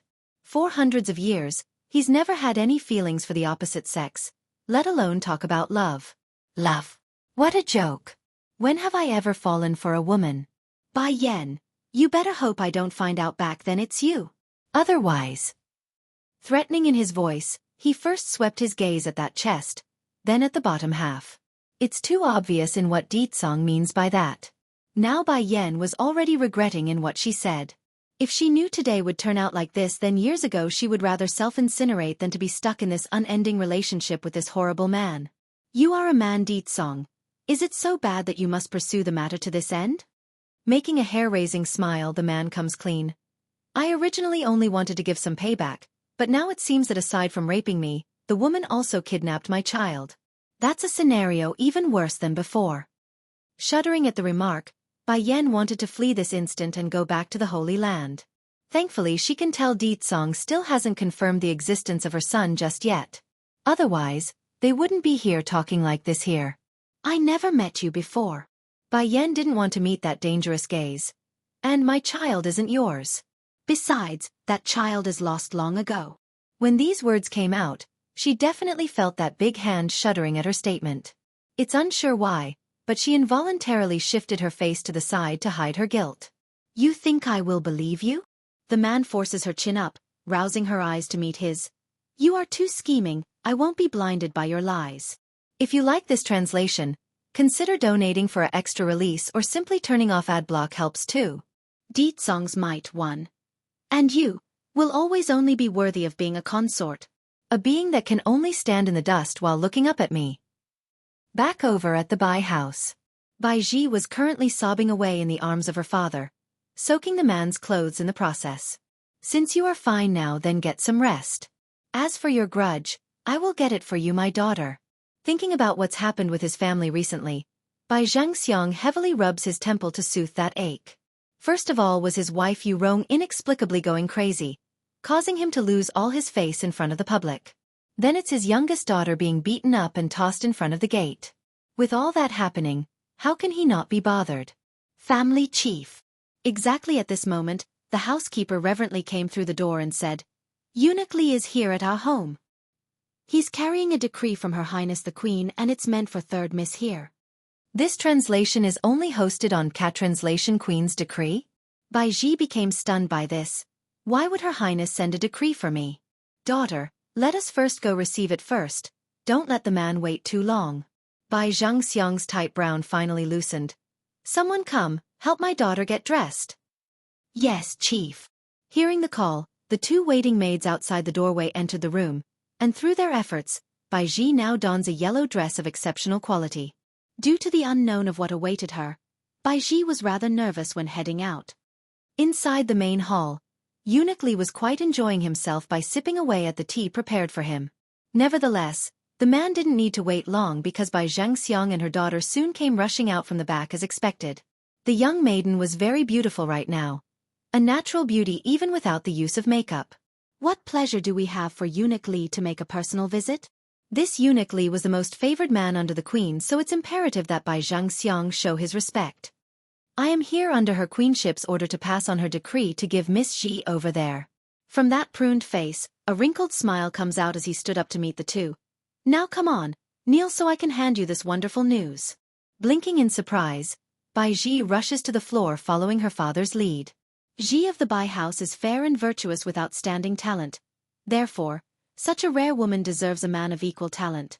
By order of her queenship, Bai Xi is to marry Lord Song as the main wife in the coming predetermined date.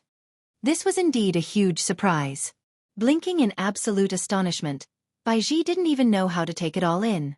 Right now, the only thing her ears can pick up were the word marriage.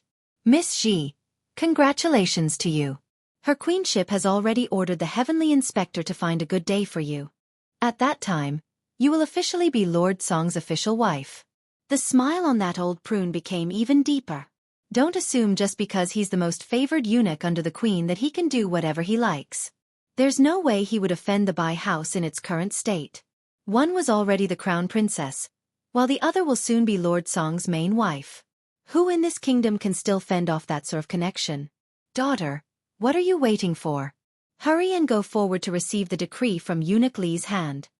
Seeing Bai Xi still stuck in a daze like that, he sternly called out to snap the girl back to reality. Recomposing herself, the girl first stared at the royal scroll in the man's hand, then up at that wrinkly face. Next moment, an unbelievable amount of joy flowed out of those eyes. Father, Lord Song is willing to marry me. He's willing to marry me. Standing up in excitement, she firmly holds onto that royal decree like it's her dear life. From now on I will be the only main wife of Lord Song. If you like this translation, consider donating for an extra release or simply turning off ad block helps too. Deed Songs might, too. Hearing Bai Xi's excitement, Eunuch Li didn't bother to explain in more details and continued to smile. This time, he not only needed to pass on the decree to the Bai house, he also needs to make another visit to the Lan house and the Tsong manor.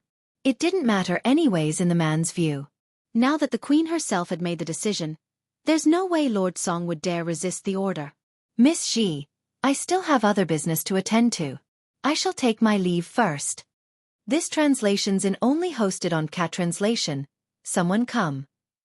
Bai Xianxia had also come back to his senses by now. Help see Eunuch Li out. Naturally, Bai Xi could care less whether or not the eunuchs existed now that she has the decree in her hands. Making a shy face. Father, I'm going to tell the world of this, that I'm going to be Lord Song's wife. This way those women out there can forget about having the idea of eyeing my fiancé. Especially Bai Yen, that bitch. So what if you can get my fiancé's attention? In the end you are nothing but an unclean woman. Lord Song will never take you as his wife. Very well, go then. Sweeping away the gloominess from before, Bai Xianxia reveals a proud smile on that handsome face.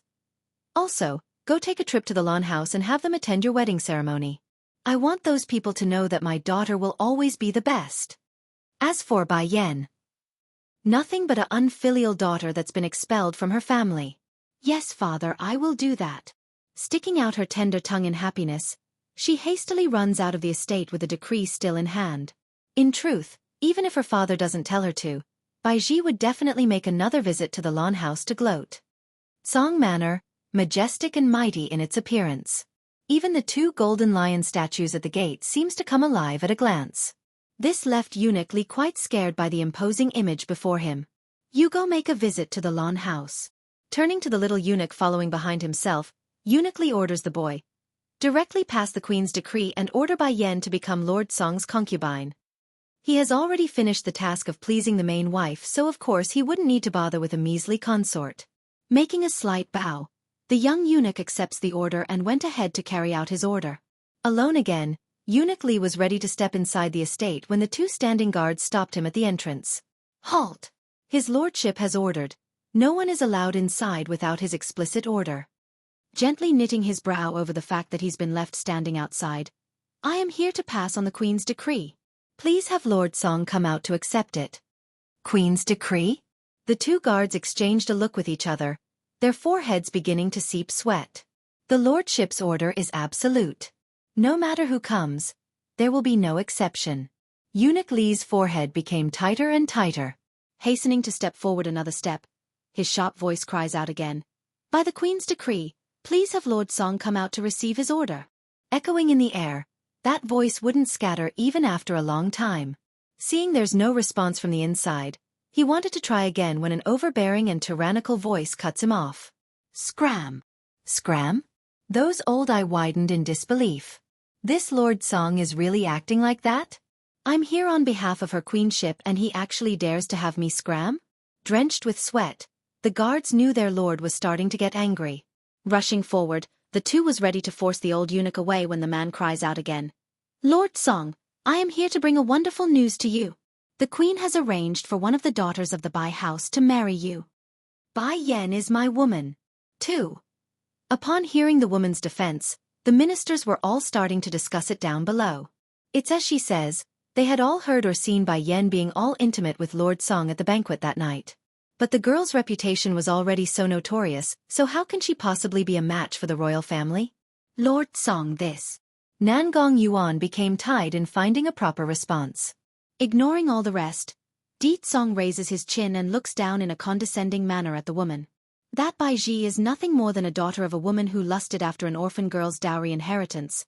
How can she be called gracious and virtuous? The man's voice was gloomy and cold, forcing Ning Dai to shudder in response. This translation is only hosted on Cat Translation. If anyone were to know the truth behind that, then Ning Dai would definitely be the first on the list. Over the years, Bai Ruo had on many occasions offered her a variety of jewelries and gifts, many of which are part of that batch of dowry, thus making her a partial accomplice in the whole theft. But then what does that have to do with Bai Ji anyways? This was the one part that perplexed Ning Dai. There must be some misunderstanding here. Bai Ji's character is trustworthy, so Lord Song can be assured that there wouldn't be another better maiden in the entire kingdom, aside from Bai Ruo, that is. At this point Ning Dai only knew that she needs to push Bai Ji into the limelight of being the perfect girl for the man, causing her to lose track of the ever-darkening face of the king there. Aside from Bai Ruo, Bai Ji is the best? Then what about the princesses of the royal family? So she is saying those two are superior to the female body of the royal family? Are all the women in this world dead? I'm quite surprised you can even say those two are the best when their misdeeds are so lengthy. Making a snickering sneer. In my eyes, even a female dog is far superior than those two. Ning Dai's face promptly went green because she never expected the man to be so presumptuous in front of the entire court. Mercilessly biting down to keep going.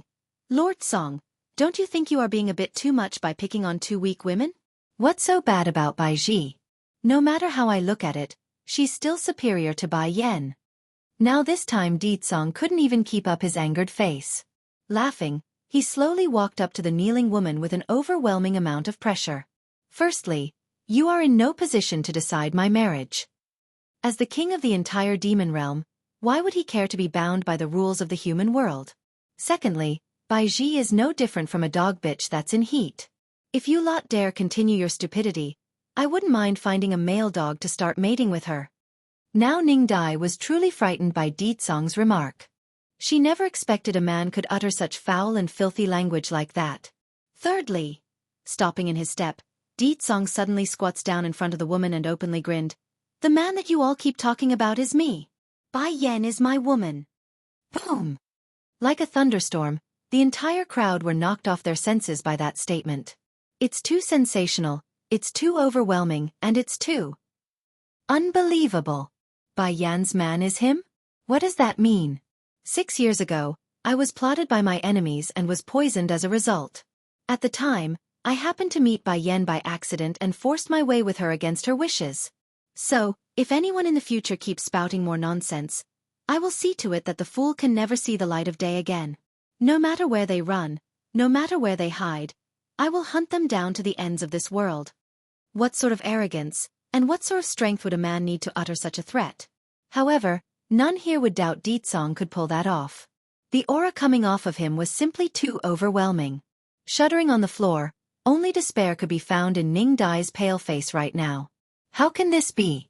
How can the man back then be Deet Song? Does that mean the wild child from her stomach is also his? Bai Ji becomes a joke. Despite being in the midst of the afternoon, the guards can only feel their skin shivering as the winds around them became colder and colder. Your Highness! First patting her skirt to remove some of that dirt, Bai Ji then shyly started to fiddle with her dress. I wish to ask for your forgiveness. I didn't see you earlier, that's why I was so careless. Maybe it's due to that charming and shy voice, but Ditsong finally moved his attention to the girl in question. Who are you? The man's dominant voice was damp and cold, leaving Bai Ji freezing up on the spot. Your Highness, we met at the banquet before from the other night. I'm your fiancé. How can he not know who I am? What used to be indifference in the man's face was now that of surprise after hearing her statement. This translation is only hosted on Cat Translation. Little Yen, did you put on a disguise? Ditsong's lip curved into a smirk. Unfortunately, I still prefer your original look better. With this new face, I fear I might become impotent due to fright. The guards that came with him nearly couldn't keep their composure up and literally had to choke on their own urge to laugh. If they didn't know Ditsong's personality so well, they will no doubt be fooled into believing that superb acting skill portrayed by their lord today. Seriously, at the very least this young girl is good enough to be called a fresh flower, but to be insulted like that, talk about cruel. Your Highness! Pinching her lips together, a layer of water was starting to form on those eyes. You've confused me with someone else. I am Bai Ji from the Bai family. It's Bai Yan again, that bitch. What's so good about her to warrant such obsession from Lord Song? But it matters not anymore. With Her Highness the Queen backing me, there's no way Lord Song would dare refuse the arrangement. Ditsong's face promptly turned dark. From those seductive eyes, a spark of cruel and savageness starts to emulate out of those irises. You are not little Yen? You got some nerve to be impersonating my fiancé. You there, guard, what's the punishment for someone pretending to be a member of the royal family? To answer your highness's question, the heaviest penalty is the death sentence for the entire family clan, the lightest being imprisonment inside the prison. Impersonating a royal family member? Bai Ji widened her eyes in disbelief, her lips trembling from fright. No, I'm not pretending. I have here the Queen's decree. You cannot disobey her order. Queen. Ditsong's smile was cold and cruel. The Queen herself is already banished to the cold palace, so how can her decree still hold weight? Boom. Like an explosion inside her head, Bai Ji's complexion instantly went white without an ounce of blood left in there. Losing her balance due to her legs giving way, she was ready to fall again when her hands managed to catch onto the closest tree. Only like that does she manage to stay upright. No. I don't believe you. How can Her Highness suddenly be banished to the cold palace? All of you must be lying to me.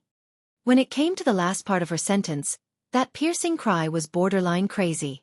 Beads of tear came pouring out like raindrops. There's no way I'm going to believe this. If it's true, then what's going to happen to my marriage? Immediately send her to the prison. Ditsong's smile had turned outright evil at this point. Also, inform the world that Bai Ji is impersonating herself as my fiancé to spread lies as well as having ill intentions for me. The crime is enough to warrant the death sentence to her entire clan, but thanks to Bai Yan's leniency, I will let this incident slide for now. If there's a second time, none of the Bai house family members will live to see another day. In the end, all strength had left Bai Ji's body after hearing that statement. Squatting down to the ground after losing her bearing, she bit her lips and erupted an intense hatred in her eyes. Little Bai Xiaoqin's been exposed? Looking aggrieved in her face, Lan Xiaoyun had no choice but to follow behind her grandfather in this case. However, with every 3 steps she took, she made sure to look back once. Then in her final moment, the troublemaker pumps a fist as a gesture of encouragement. You! Bai Yan had just turned around when a cold hard lip pressed in against hers. Together at last, their intimate figure was so beautiful that it's no understatement to call this a masterpiece. You still owe me 7 kisses. After a long and intoxicating kiss, he finally relented. Ditsong. Bai Yan was a little angry now. What the hell are you doing here? To kiss you. The reply was smooth and shameless. If I ever find out you've been secretly keeping my son from me, I will have you pay me back with a total of 10 sons. 10 sons? Does this guy take me for a breeding mare or something? This translation is only hosted on Cat Translation, sneering in her voice. Considering your status and identity, There should be plenty of women who's willing you give you a son. Why are you so insistent on haunting me?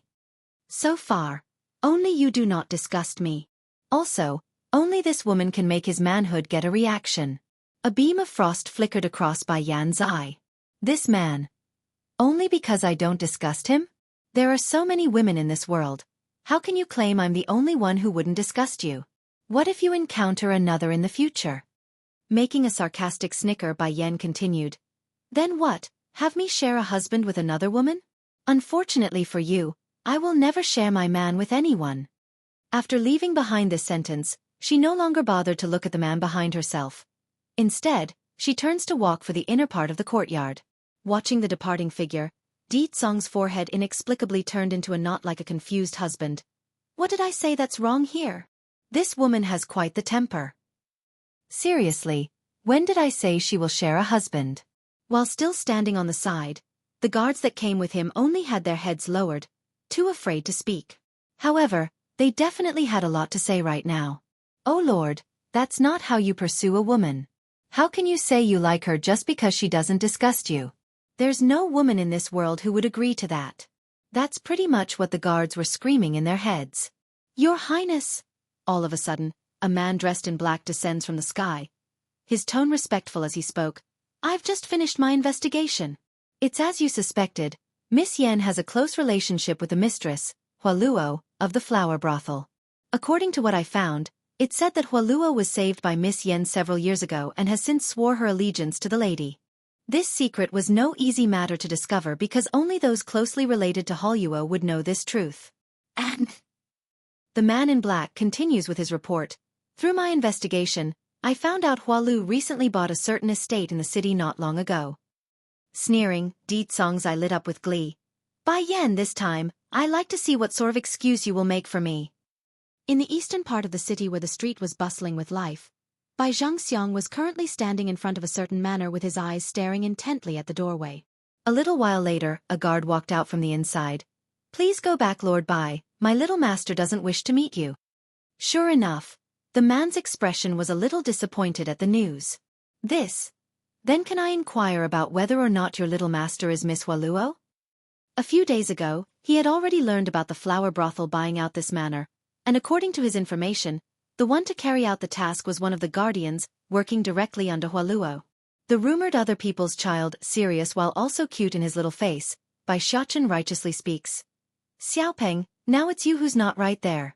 It's already wrong that you like to steal the maid's underwear, but you can't even keep your chubby hands off your sister? Wang Xiaopeng wanted to cry now because he didn't expect his friend there to take an extra kick at him in this situation. Look at Xiaochen and yourself. Look how sensible he is and how sick you are. Oh heavens, why do I have such a perverted son? At a young age and he's already so lustful. Not only are all the maids at home victims of his perverted deeds, now he's even going after his own sister. If this isn't a perverted sicko, then what is? This translation is only hosted on Cat Translation, as bad as his past records were. Wang Xiaopeng really didn't do it this time because even he has his limits. Once it becomes known on who set him up today, he swears that he will definitely kill them. Uncle Wang, Bai Xiaochen politely made his greeting. I got something I like to discuss with Xiaopeng. Is it all right with you that we stop this for now? Once I'm done, you can beat him again then. At the sight of the good little boy, in his eyes anyway, Wang Duchio's father, angry face promptly turned to that of kindness and joy. Okay, he repeated the word 3 times in a row. Then shifting his warning glare back to his chubby son. You should learn something from Xiaochen here, and don't just go ogling those beautiful maids every day. If there's ever a second time like today, don't blame me for breaking your legs. Oh, why can't my son be like other people's? At this rate I will really meet my maker soon because of this brat. Wang Xiaopeng's eyes looked so depressed. Xiaochen, why do I always feel like you are my father's son instead while I'm the one who he picked up from the street? Ha! Bai Xiaochen blinked and blinked. Forget it, your father is just like you. The moment he comes across a beauty on the street, he will lose himself and start drooling. As if suddenly catching on to a common language, Wang Xiaopeng's eye started to shine. You also think like that? Actually, I don't want this kind of father either. Why don't we do this? You be my father instead. Bai Xiaochen became paralyzed. his big eyes widening in disbelief. What the heck is this? Why did I suddenly get a son? Brother. A tender voice suddenly drifted over, knocking the chubby kid off his feet due to fright and embarrassment. Like a pristine doll, the newcomer was Wang Xiaotong, the younger sister. Due to those pink cheeks, the girl looked ever so innocent as she walked over to them. Brother, watch it. Otherwise I will tell father what you just said here. I was just making a joke. He chuckles awkwardly. You mustn't tell him, or else I'm sure I'll be killed. Wang Xiaotong ignored her brother's excuse and turned to face the reason why she's here. Xiaopeng Xiaotong. Facing his two friends, Bai Xiaochen sounded very sad in his voice. I'm here to say goodbye. I'll be leaving here soon. You are leaving? Wang Xiaopeng was shocked. Grabbing onto his friend's hand, that chubby face became a sad one. We only just met and you are already leaving? Giving a very difficult nod. The big baddie is about to find me, so mother is having me go back. But don't worry, once I grow up and is strong enough, I will definitely return to see you too. Make sure you don't forget me by then. Wah! Unlike her brother that's less emotional, Wang Xiaotong straight up burst out in tears. I can't bear to see you leave. Little Bai Xiaochen is discovered. You. Bai Yan became furious because no one knows a child better than their mother. What she didn't expect though was Ditsong resorting to such low means to force Xiaochen, baby, out. Just as Bai Yan was busy praying for her son to not come out, a tender voice broke all of that. From behind the man. Big baddie, let go of my mother. By now Ditsong's fingers had already loosened their grip, thus allowing the woman to scramble over to embrace her son like a mother guarding their treasure. Mother, you don't need to be afraid. I will protect you. No one can separate us. Like a little adult, Bai Xiaochen soothingly pats her mother's back despite being extremely fearful himself. This translation is only hosted on Cat Translation this time. Ditsong can finally get a good look at that little boy in Bai Yan's arms. The little guy was a real looker. Like a jade carving, he's cuddly and cute all around despite trying to put on a stubborn face. Furthermore, the kid was undeniably a miniature version of himself. Ditsong's voice sounded croaky and low, like his eyes carried an unspeakable emotion. You are called Xiaochen? Pursing his small lip, Bai Xiaochen haughtily said. I'm not so familiar with you, so you should be calling me by my full name. Ditsong's face instantly went cold. I'm your father. You are a big baddie that likes to pick on my mother. You also want to separate us, so I don't want you. The boy was rather revengeful when it came to grudges, especially on topics related to Bai Yan. Smirking, the man lays out the truth to the boy. If I didn't say that, would you have turned yourself in? Bai Xiaochen was dumbfounded. What does he mean by that? Intentionally scheming to lure me out? He immediately broke out into tears. Mother, I don't like him, he's actually sneakier than you.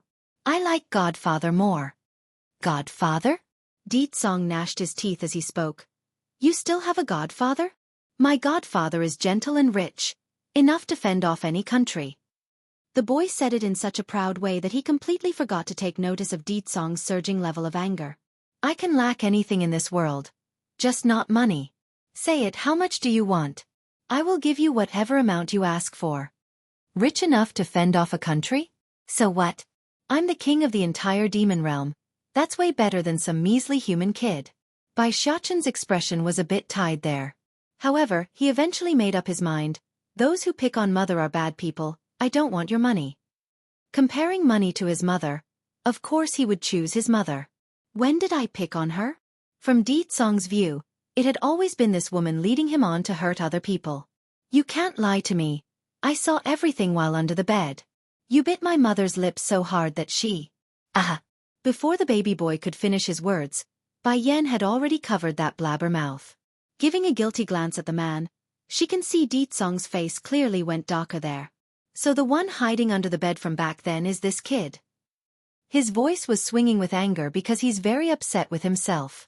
How could he have missed the boy when he was so close? Yes, Ditsong, I admit it. It was I back then who wronged you 6 years ago. Pulling the boy into her arms, Bai Yan braces herself and admitted to the truth. It's just that Xiaochen is raised by me. I can't give him to you. He's my lifeblood and my only care. If you try to take him away from me, then I will make you suffer at all cost. Do you love me?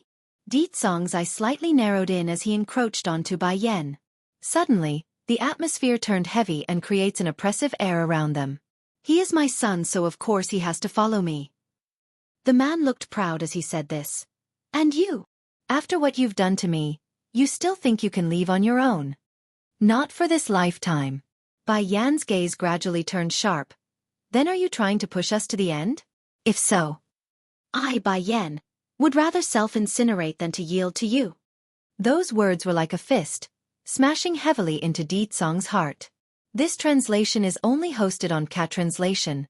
What's wrong with me? Why would you refuse me on every step? For all these years, he has never been so low in standing. It had always been him dishing out the punishment. Di Tsong. Bai Yan's lip curved into a smile. Then let me ask you, do you love me? Love. Di Tsong was somewhat confused here. His emotional experience was a complete blank that even his first time was done in Bai Yan from back then.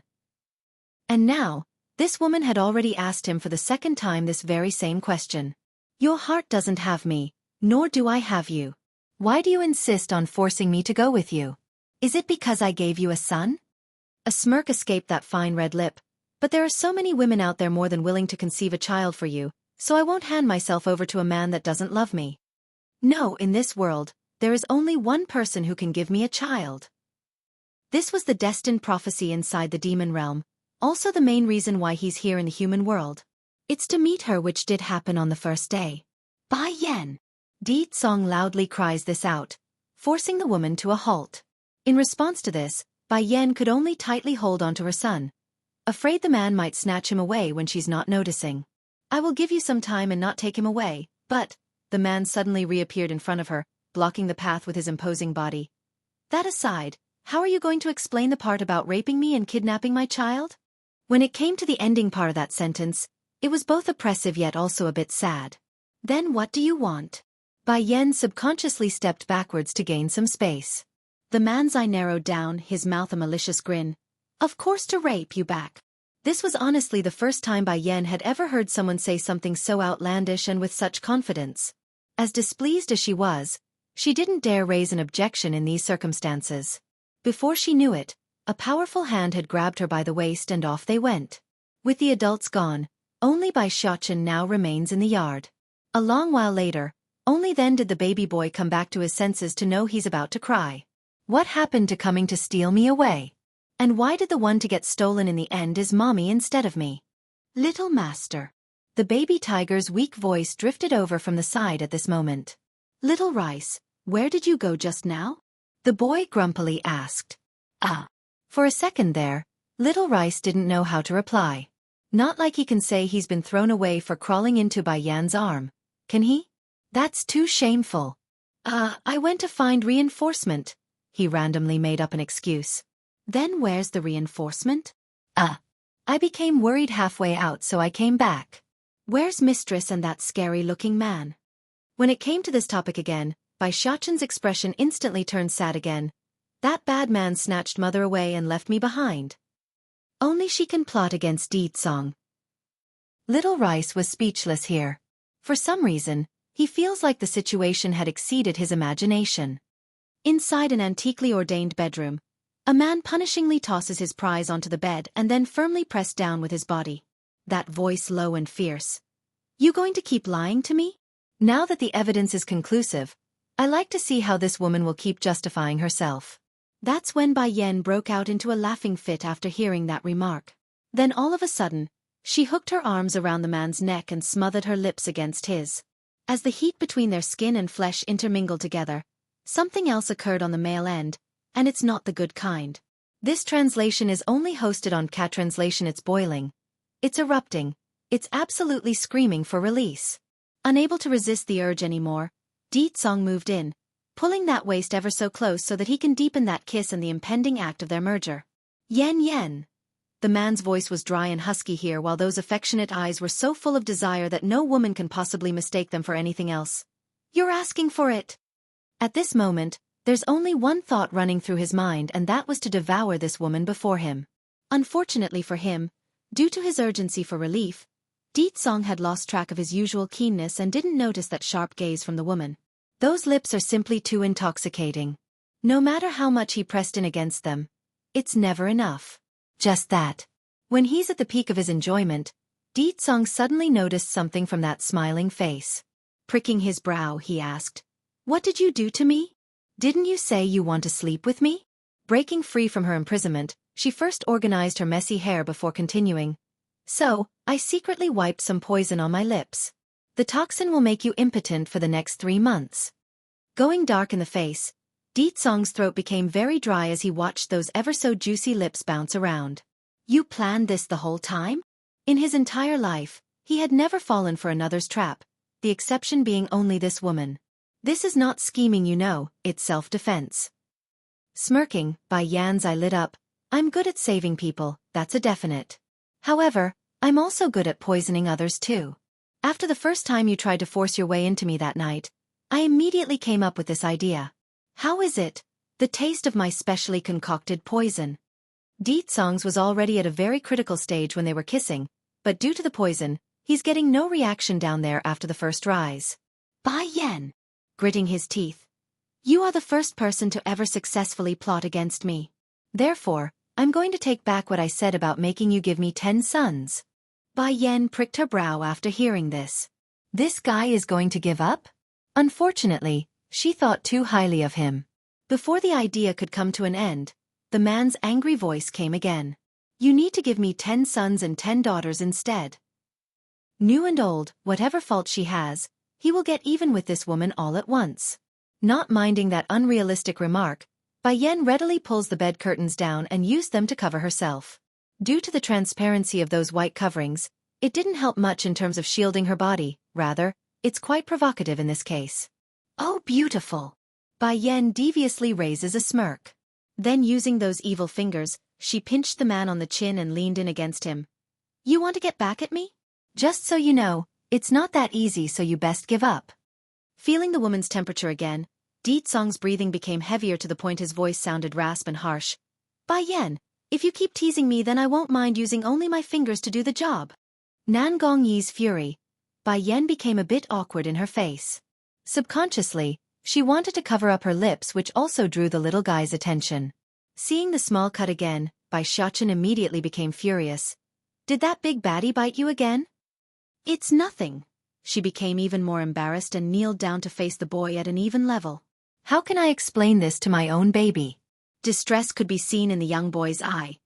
"Is it still hurting? I will blow on it. Then it won't hurt anymore." Using that tiny body of his, Bai Xiachen tries to raise his body height by tiptoeing his feet.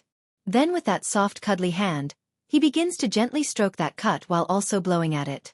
"Xiachen." Pulling the baby boy into her embrace, she changed her tone to a whispering one. "Do you want to meet your grandfather?" This translation is only hosted on Cat-Translation. Lighting up in the eye, the boy turned excited. "Can I?" "You've already been discovered by Song now. No reason to keep hiding at this point.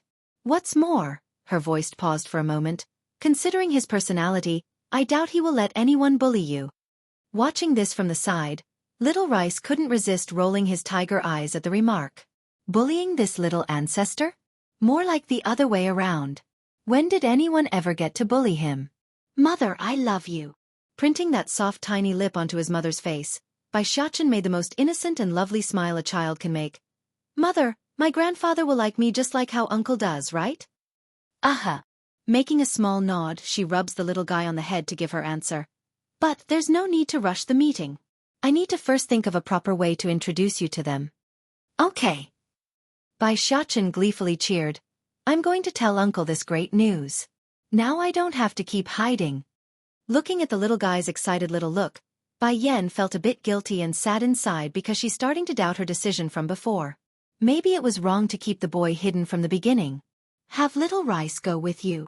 She smiled, knowing there won't be any danger that can come to harm so long as the baby tiger was by her son's side. Besides, the people she had arranged for protecting her brother was also there. Crown Prince Manor. Ever since Bai Ruo returned from the palace, her hands been itching from time to time. The feeling was like having tens of thousands of ants crawling on one's body, annoying her to no ends. Boom. Suddenly, a foot slammed the door open. Looking up in astonishment, Bai Ruo can only see her livid-looking husband coming inside. "Husband." Getting up quickly, she moves forward to greet the man. Unfortunately for her, due to the man's presence, she can only suppress the urge to scratch her body at this moment. Bai Ruo. Nan Gongyi looked frightfully terrible. Is it you who told my mother to pass on that decree? Surprised by the sudden outburst, she hurried to ask. What happened? You dare ask me what has happened? You know very well what sort of personality Bai Ji has. Yet you still had my mother match her to Ditsong? Because of that decree, my father became furious and removed my mother's title as queen. Now she's stuck inside the cold palace and none is allowed to visit her. Clutching his fist heavily, Nan Gongyi's voice was filled with flaming anger. Contrary to the enraged attitude of her husband, Bai Ruo on the other hand was rather calm inside. The main reason, she just learned none can meet her mother-in-law inside the cold palace. Husband, how can I possibly persuade mother to do something like that? Biting her lip, she puts on an aggrieved appearance like she's being wronged here. When I went to the palace before, me and mother ended up meeting Bai Yan outside in the garden. She openly claimed the title of crown princess belongs to her and that one day she will certainly take it back. That made mother furious. Plus Lord Song is clearly fascinated with my sister, which is why the decree was sent out. Bai Xiachen goes to the Bai house. If anything else, we can sell this kid to another man as their XXXX toy. With that look, at the very least he's worth a Dan pill. Uncle. When Bai Xiachen, baby boy, heard those hollering words from the old granny, he immediately took on a shocked and frightened appearance. This old woman is so scary. She wouldn't be trying to sell me, right? Going soft in his eyes, Bai Xiao, brother, attempts to calm the boy. Don't worry, she doesn't have anything to do with you, so she has no grounds to try anything like that. Is that true? Wrinkling his cute little nose. But back when I was on the Holy Island, I saw a fox tricking a crow so that it could snatch the food right out of its mouth. The eyes it made is exactly like this woman, tricky and scheming. I'm scared. Old Madame Yu's face didn't look so well right now because she was constantly trying to suppress her urge to lash out at the boy. Don't worry, my tone was a little heavy there, but there's no way I would sell you. In the end you are still our blood. Through much difficulty, the shameless old woman finally manages an awkward smile that even a kid can see through it. Although the old granny went by the surname Yu, she had for many years considered herself a part of the Bai family, hence the reason why she could say such outlandish lies so smoothly. Moreover, don't you want to see your grandfather? Grandfather? Pinching his small little mouth in displeasure. That bad man wouldn't even get a doctor for my uncle when he's sick. Now this old woman actually wants me to go see him instead? Even if you won't recognize me as your great-grandmother, your grandfather is still your grandfather. That won't change no matter what. Now that you are here in the city, you must go meet him. If not, your mother's reputation will only get worse if the word spreads. The plan here was that she will first trick the foolish boy back into their home. Once that's done, they can do whatever they want afterwards. Little Xiachen. Watching the scheming old woman in front of him, Bai Zhao's expression grew even darker. Let me bring you back to your mother. Contrary to what the young man expected, his nephew didn't follow him when he tried to pull him away. Blinking those naive-looking eyes. Okay, I will go see my grandfather. Humph. That old baddie bullied mother, so this time I'm going to have a whack at him. Old Madame Yu was quite complacent in her devious smile here, but before she can get cocky over her lies, a series of persuading voices broke out from the onlooking crowd. Little one, you mustn't go with her to the Bai house. She already called you a wild child earlier. If you do, you will definitely suffer at their hands. 6 years ago the world had assumed old Madame Yu fainted on the street because of her good relationship with Bai Yan after she eloped with another man. But now, after witnessing the insulting words from this old woman here, the crowd can see that's clearly not the case. Furthermore, there's been word coming out from the palace since this morning that the sovereign prince was the one who forced his way onto Bai Yan back then. If that's the truth, then the story preached around by the Bai house wouldn't stand anymore. Clearly there are many details missing from the original story. Dear uncles and aunties, Bai Xiachen politely made a bow to greet the good people. Back when my mother held the banquet at the lawn house, she had already dissolved any relationship she had with the Bai house. However, this old woman keeps on bothering me despite that fact, claiming I will humiliate my mother if I don't go with her.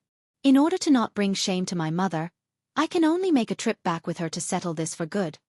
I'm his grandmother. Inside the private room, a waft of soothing fragrance could be picked up by the nose upon entry.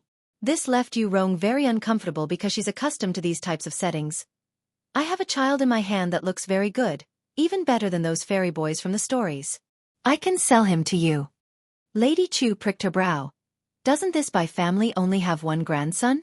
It can't be. She's daring enough to sell a child of the royal family?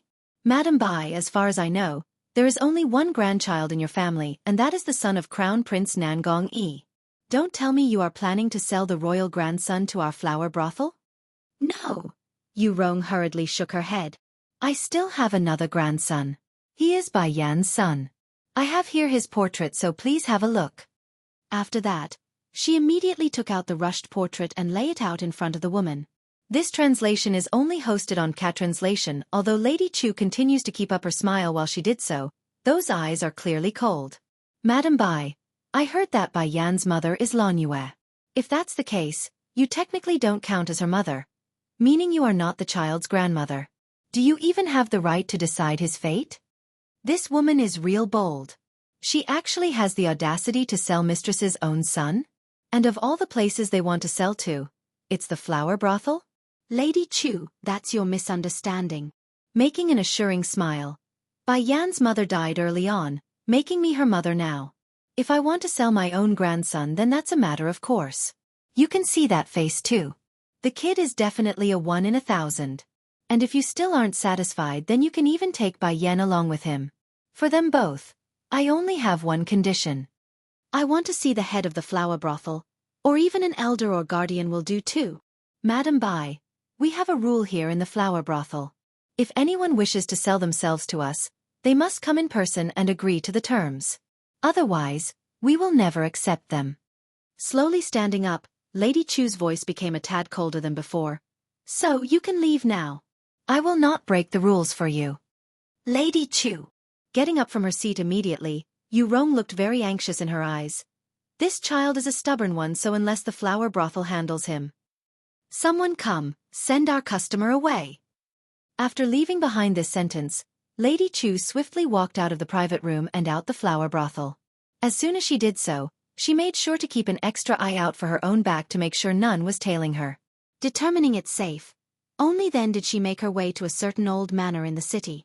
As Lady Fate would have it, she ends up bumping into the one she seeks right outside the gate, which was Hualuo, the head of the flower brothel. Lady Chu pays her greeting to head. She hurriedly made a small curtsy as a form of respect. Finding how rushed her subordinate was in coming over, Hualuo's brow inexplicably curled into a knot. You came to see me? Yes, head. Yu Rong visited me just now, and she also brought a portrait of the little master. In that second, Hualuo's face instantly went darkly cold. And then, sell by Xiaochen to the flower brothel? Just hearing this was enough to make her laugh from the hearts down. She asked to see you as payment, but I rejected her offer and came over right away to report this to you. Telling the truth, Lady Chu was still slightly huffing in her voice due to how fast she walked over here. Don't worry about it. Just keep tabs on that shameless woman like before. If there's any movement, report it to me immediately. With the wisdom of the little master, the Bai family can forget about succeeding against him. Stunned by the instruction, Lady Chu started to grumble with a hint of discontent and sourness in her voice. Head, when can I stop doing this task? Dealing with that disgusting woman every day will make me go crazy at this rate. Since the day she got close to Yu Rong as per ordered, the disgusting woman had constantly tried to bridge a link between her Bai family and the flower brothel. After being annoyed more than 5 times a day, she in the end had to make up an excuse and say she's too low standing to achieve such a favor. Only like that did the pesky fly stop having wishful thoughts. Did I owe you a favor in my past life? Mother, blinking those babyish eyes. Is it you who ordered Auntie Chu to go there?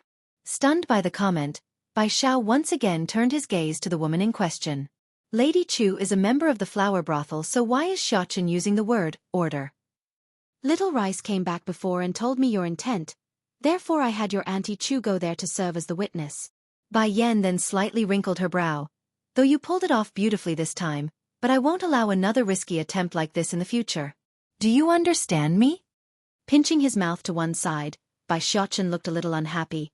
I only wanted the world to not misunderstand you. This translation is only hosted on Cat Translation. Feeling the warmth flowing out from her heart, Bai Yan promptly wrapped the little steam bun up with her whole body to show how much she cared for him. But, tilting her small little head, Bai Xiaochen questioningly asked, But did you also make the Qian family go too? Qian family? Narrowing her eyes, Bai Yan once again recalled that night where she had to flee from this place. What happened? How can the Qian family appear at the critical moment? Is it? All of a sudden, a certain handsome and overbearing face appeared in her mind, leaving Bai Yan in a momentary trance. Is he responsible for that? Must be him.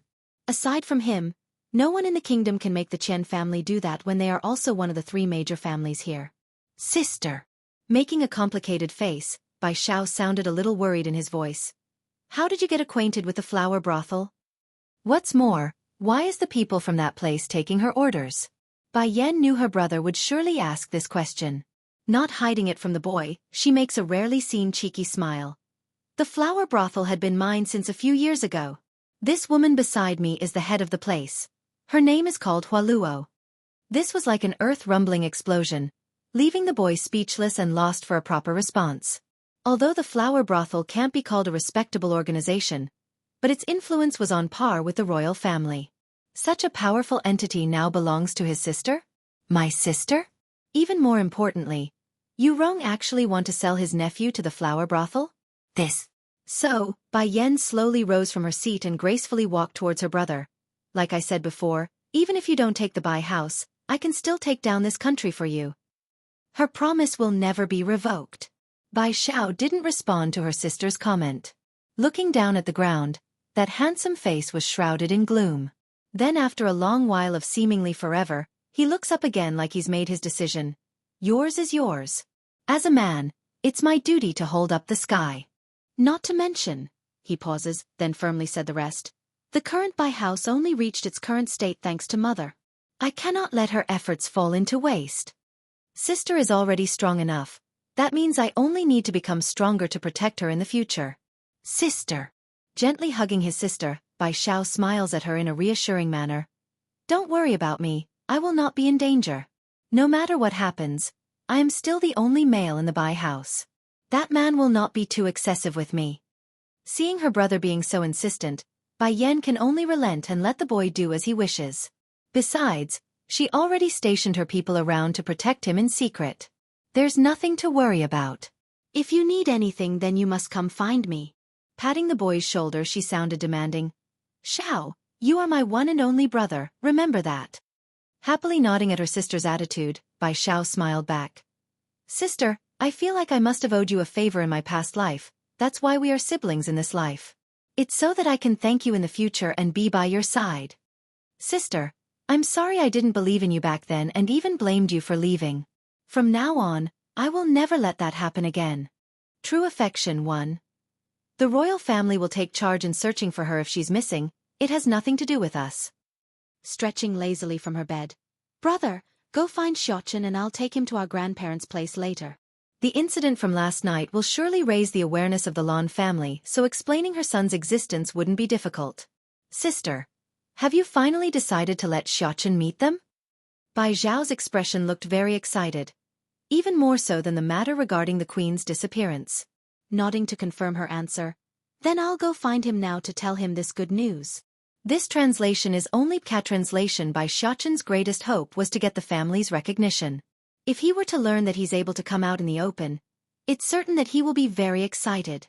As such, Bai Xiao immediately ran out of the room after saying this sentence, leaving only the somewhat dazed Bai Yan in the background. At the moment, Bai Xueqi was nestling in the Wang family's estate. With a pig trotter in hand, his mouth was full of grease. How is it? Isn't my mother's cooking awesome? I robbed it from little rice. Considering how proud he looks, one will surely take it as a form of gloating over her mother's awesomeness. Xueqi, didn't you say you are going to leave? Stuffed with meat in his big fat mouth, Wang Xiaopeng, chubby, could barely make his words audible. Pinching his mouth to the side, the boy sounded displeased in his voice. Don't remind me. Just when I was about to leave, the big baddie caught me. Fortunately though, I don't have to hide anymore because of that. Blinking his big baby eyes, he used a baiting tone to continue his words. Let me tell you a secret, I also ran off to find that bad woman to get revenge. Then does that mean you won't have to leave? That's awesome then. Taking another bite from the pig trotter, Wang Xiaopeng appeared quite excited at the news. To tell you the truth, I was going to miss you a lot. Miss me? Who was the one who completely tossed me aside over some sugar beans the other day? There's clearly still a hint of grudge over his friend's treatment from yesterday. Xiaoqin. Suddenly, a call for him came from the outside. Uncle is calling for me now. Jumping up from the chair, he first wiped the grease from his mouth before turning back to his friends. Xiaopeng, chubby, Xiaptong little sister. I am very happy to have met you too. Let's be good friends for a lifetime. Now that he doesn't need to be sent back, it also means he no longer have to worry about leaving behind these newfound friends of his. At no time before this had he been happier. Blinking his chubby eyes, Wang Xiaopeng also felt happy over his friend's situation as he watched that disappearing back. After leaving the Wang family's home, Bai Xiaoqin immediately saw a young boy quietly standing to the side of the road. Delighted by the sight, he quickly trotted over with his tiny legs and jumped into those arms. Uncle, before I only had mother and my grandchiefess, oh yes, there's also godfather and sister Chu. But now I got so many family and friends. I'm so happy. Poor little Rice. The boy manages to mention everyone but him. Xiaoqin. Aching inside, Bai Xiao gently caresses that tiny head with warmth. In the future, the number of people around you will only grow more and more. Really? Bai Xiaoqin's eyes were very bright. Brighter than the very stars in the night. However, the most important person in my heart is still mother. Breaking out into a laugh, Bai Xiao was truly touched by the little guy's affection towards his mother. Dan Pill Gifting Conference. You also prepared a gift? Old Madame Lan was a little surprised there. You child, it's already good enough that you brought Xiaoqin here. Why the gifts? She looks at Bai Yan in a reproaching manner. Grandmother, there's a special meaning to this gift. As it so happens, they are exactly what the family needs in these times. Making a warm smile, she continues with a hint of mystique. Son, bring out the gifts you prepared. Gleefully getting off from his great-grandfather's embrace, Bai Xiaoqin then brought out several porcelain bottles to hand it over to his mother. From the batch, Bai Yan first picked out a bottle for the quiet Lan Xiaoyun, girl cousin, standing to the side. Xiaoyun, why are you so quiet today? Huh. Hearing the familiar voice, the quiet girl quickly regained her strength and became a little embarrassed. I was at the criminal division earlier because Lord Song gave me permission. That's when I saw how miserable Bai Ji was. So, I was just thinking how I should go add fuel to the fire on my second visit. This translation is only hosted on Cat Translation. It's pretty obvious at this point her hatred for the other girl had penetrated straight into her bones. In particular was after last night where she learned of Yu Rong's horrible deeds from back then. Selling her cousin?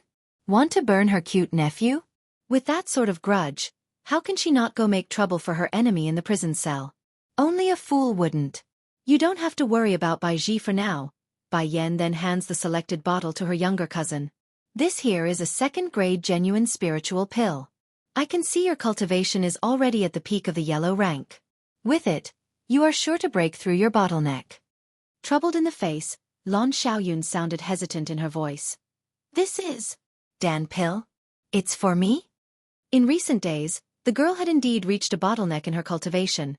Hence the reason why old Lord Lan was planning to purchase a Dan Pill for her breakthrough in the coming days. However, he didn't expect Bai Yan to deliver it in such a timely manner. Bai Yan ignored her cousin's surprised look. Instead she shifted her gaze over to her big cousins Lan Xiaoling, biggest, and Lan Xiaoyan, second, cousins.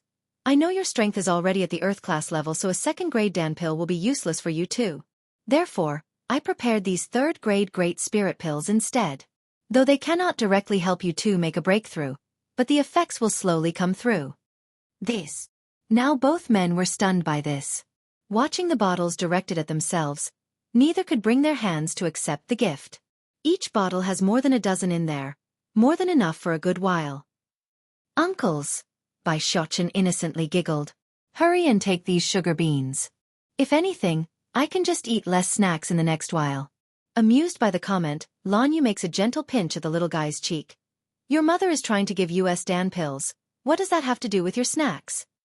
Tilting his head, Bai Xiaoqin answered honestly without thinking it through. Because these are my snacks. Little Rice always tries to fight with me to eat more. Snacks. Twitching in the mouth, Lan Yu almost couldn't believe his ears. This is too extravagant. My dear, old Lord Lan frowns. I know you took on a 4th-rank alchemist as your Shifu master, but by giving us all these stuff, wouldn't your Shifu be mad and blame you? Never in the old grandpa's mind did the idea of Bai Yan being a powerful alchemist cross his mind. It can't be helped, the former Bai Yan's talent was simply too mediocre. Though she's been gone and must have encountered something great, but the time frame was only 6 years. Then there's also the matter of childcare. The most old Lord Lon expected was Bai Yan being a second-rate alchemist at best. Cruel things. It should be you who needs to apologize to this little brother here. Based on what? I am the royal grandson of the king. Whatever I do is always right. Royal grandson? Blinking his baby eyes, now Bai Xueqi finally understood why this fat kid would be so arrogant. He's the son of Bai Ruo, that evil woman. Little Rice, go bite him. After learning this fat kid was the son of his enemy, Bai Xueqi immediately made his command and let loose the baby tiger for a little rampage. This translation is only hosted on Catranslation Meow. Without delay, Little Rice quickly rushes forward for the indicated target. Using those sharp claws and fangs of his, he swiftly swiped them across the little bully's face and caused a shrieking amount of pain in its wake. Save me! All of you hurry and come save me! The eunuchs and maids originally wanted to go nab Bai Xueqi there, but upon hearing that screaming voice in the back, they immediately made a returning dash for the kitty instead. Sadly for them though, the kitty's movements were too flexible. In a flash, Little Rice had escaped the encirclement and was right behind the bully's back, a perfect spot for another swipe of his claws. Bleeding profusely at the neck area from the second swing, there's no question that the little bully was in some serious pain here. Watching this from the side, the other princes and princesses were all shuddering at the sight. Subconsciously, they took a step backwards to gain some more distance between themselves and the horrific boy. Are you all right? Running up to the skinny boy, Bai Xueqi lends a helping hand to the poor kid. My name is Bai Xueqi and my mother is Bai Yan. She is the most beautiful and kind woman in the world. The skinny boy hesitated at first from that outreaching hand, but once he came back to his senses, he happily took it. My name is Nangong Zhuan. Now that you've offended the royal grandson for my sake, there's no way he will let you go. Pinching his mouth to the side, Bai Xueqi appeared a little unhappy. So what if he's the royal grandson? I'm not afraid of him.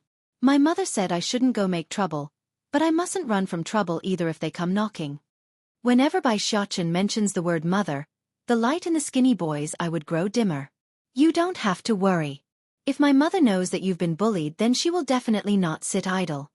Making a reassuring gesture, Bai Xueqi confidently pats his chest. Evoking a bittersweet smile, Nangong Zhuan appeared quite sad at the topic. It's so good to have a mother. His mother was but a palace maid here and he himself a child born of mistake when the king became intoxicated one night. To make it more embarrassing, the man himself had completely forgotten about the incident after coming to. If not for his mother becoming pregnant after the case, none would have ever known. Though his mother had managed to give birth to himself through much difficulty. But in the end a place like the palace wasn't one for a person without backing. Eventually, his mother perished under the continuous grind of life here, leaving him all alone to suffer in this world. Nangong Zhuan, from now on my mother is your mother. Bai Xueqi grabs at the boy's wrist. Come with me, I will take you to see my mother. Going stiff in the body, Nangong Zhuan's brow inexplicably furrowed into a knot as his eyes looked down at the pulling hand. Finding the boy not moving, Bai Xueqi turns around to see why. That's when he noticed Nangong Zhuan trying to look away after being caught. Wrinkling his lovely face at the strange behavior, he swiftly raised the skinny boy's sleeve to investigate. Though Bai Xueqi had prepared himself for the worst here, but that sight was still shocking beyond his belief. That skinny arm from the wrist up was in complete tatters. There's not a single patch of skin still intact. Bruises of all kind, green, purple, and scars of burn and knife marks. Just watching it would make one ache in the heart. Very uncomfortable inside, Bai Xueqi was seriously wondering who could do such a cruel thing. To an 8-year-old child no less. If an arm is already like this, then what about that body? Wouldn't there be even more injuries underneath that linen robe? Innocent deed song before anyone else can speak up here. The old queen had already come over under the support of a palace maid. Due to her excessive rage, that frail body was constantly shaking. Queen Mother, what are you doing here? Asked Nangong Yuan with a tinge of surprise in that voice. Stern in her expression, the old queen lashes out. I don't care about whatever worship of the beasts, or whatever royal grandson, you must punish this boy today. He is bold enough to beat his own uncle and scold at me with his finger pointing out. What's more, he can actually call me old hag and claim he will drive me out of the palace. And there's also your son. He ignored my orders and had the guards besieged by Yen and her son. That you must also manage. This translation is only hosted on Cat Translation. Nangong Yuan's face abruptly changed. Turning to his grandson, he snapped, "Come apologize to your great-grandmother." "I will not. Apologize now." The king's voice went up a few notches, a sign that his temper was starting to flare up. As a dutiful son, he most certainly won't allow someone to openly point at his mother and start scolding her. It's just that the child in question was born under special circumstances. He can't exactly punish that one either. Beginning to give in, Nangong Lin, bully, finally submitted because he do hold some fear towards this grandfather of his. "I'm sorry." As weak as that voice was, it's still an apology. "The person you should apologize to isn't me. What's more, your mistake is so huge that mere words won't be enough." The old queen's face remains unkind as she dragged Nangong Juan, skinny boy, to the forefront. Like before, she pulls open that linen robe to reveal the wounds underneath. "Look at your son here. Is this how you care for your son as a father? Your son is facing such discrimination and you never once bothered to intervene? If you won't care for him, then I will. From now on this child shall be raised by me." Watching those heart-numbing wounds, the man himself only made a slight frown. Inwardly, he honestly didn't feel much because he had conceived so many children over the years. Besides, this one was an accident, a dispensable byproduct of a one-night stand. Not missing the face coming off of the king, Bai Yan couldn't resist a snickering sneer. It's as they say, kings are always the most heartless. "Queen Mother, since Lin Bully knows his wrong now, we should just let the matter slide. I will compensate the child here to make it up to him." "I don't want any compensation." Nangong Juan stubbornly raises his little face. He made a mistake, so he should pay the price. Not looking so well, Nangong Yuan didn't think the child would be daring enough to openly refute his suggestion. Just as he wanted to continue his persuasion, a bloodthirsty and indifferent voice chimed in, causing the man himself to go stiff in the body. "When did I ever agree to let him go?" Awkwardly twisting his head around, his smile was very stiff and weird. "Deetsong Lin is but a child. And my son is an adult then? But Miss Bai Yan over there seriously injured one of our guards. That should be enough to even the fault. That's because he deserved it." Cold and indifferent in that voice, Deetsong only had Bai Yan in his eyes as he spoke. Yen, come to my side. Today I like to see who will dare touch my wife and child." Doing as told, she slowly walked up to the man's side and whispered into that ear. "You know you didn't have to come, I could have handled it. And what does that matter to me? She can deal with it as her business. Me wanting to protect her and my child is my business." Lagging there for a second, Bai Yan found herself choking for a proper response. Arg. Why is he so frustrating every time he speaks? Even so, she understands the meaning behind that statement. Deetsong. All of a sudden, Bai Yan made a grab for the man's collar after realizing something crucial. "Didn't I tell you before not to tell anyone about Xueqi being your son? Didn't you say you understand?" Punishment 2. The complexion in the crowd would darken by an ounce following each count by the skinny boy. This included Nangong Yuan, king, because he never expected the perpetrator of that big fire to be Nangong Lin, bully. "This is just too outrageous." Waiting until his friend finishes going through his pains, Bai Xueqi then blinked at his father. "Did you remember them all, handsome father? I'm rather fond of paying them back one step at a time. However they are given, I like it to be returned in the same manner." This translation is only hosted on Cat Translation. Oh yes! The little steam bun seems to have recalled something again. The little bully also said he's going to kill me and wipe my family out. Aren't you alive still? Your mother is fine too. Even if you want payback, you can't take his life. Nangongi blurts this out in his urgency. Oh, you are right. Nodding. But the way he threatened me is enough to make him owe me. Let's do this. Father, if he is still alive after we light his house on fire, you can bring him to me. I just so happen to lack some playmates. Of course, the play part wasn't actually play. It's without a doubt a form of torture. All right, we can do that. Towards the boy's demand, Deetsong was at the point where he will satisfy them all if asked. No, I don't agree. Bai Ruo had just wanted to get up when that oppressive gaze shot over again. In that instant, her knees felt like they were being crushed by a mountain. Biting her lips. Father, please, I beg you. Don't send my son over to them. This boy is so vicious, he will no doubt bully my Lin, bully. Gently closing his eyes, Nangong Yuan, king, only opened his eyes after a long period of contemplation. Though it was but a brief minute, it was enough to make this once stoic-looking ruler age over a decade. It shall be done as Lord Song says. He originally thought Nangong Lin had only bullied Nangong Zhuan, but to commit arson for murder? If this continues, a disaster will just be a matter of time even if the child does ascend to the throne.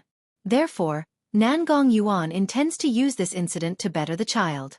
If that kid can change, then that's great. Otherwise he will have to rethink the line of ascension. Seeing even the king had forsaken her son, Bai Ruo finally lost all form of strength and plopped to the ground. I don't want to go. Nangong Lin sends an eyeful at his enemy. I don't want to go to his place, nor do I want to play with him. It's pretty obvious here that the fatty had mistook that term for its literal meaning. In reality, the only one that's being played was him. Handsome father. Blinking with those lovely eyes, Bai Xiachen doesn't appear to be satisfied yet. The matter with him may be solved, but there's still Bai Ruo and her husband. Turning green upon being placed in the spotlight, Nangong Yi, Crown Prince, subconsciously turns to his father. Sadly for him though, he only got the cold shoulder here. Even until now, the prince still doesn't understand why his father would be so fearful of Ditsong. Is the man that scary that he can do whatever he pleases? You can decide their fate. Sweeping his sight across the two in question, Ditsong then turns back to face the miniature version of himself. Tilting his little head like he's in a dilemma. I can't think of a punishment severe enough for them. Why don't we just give them 100 rods in the butt? We can have my mother's big cousin do it. From the moment Nangong Yi heard that outlandish statement, he nearly puked blood. 100 rods? And to let Lon Xiaoling perform the deed? Chu-yi 1. Pricking up his mouth, the little steam bun replies. The baddie is so fierce I don't want him. Inside Bai Xiachen's little heart, only those who are gentle and kind can be good to his mother. But, tilting his head, out of consideration for his help today, I will admit his status as baddie father even if I'm a bit reluctant. Only baddie father. Let's go then. Holding those baby hands, Bai Yan led the way with a brilliant smile. Everyone should be waiting for us at the lawn residence. We should go home now. Go home. That comment causes the boy to blink with astonishment.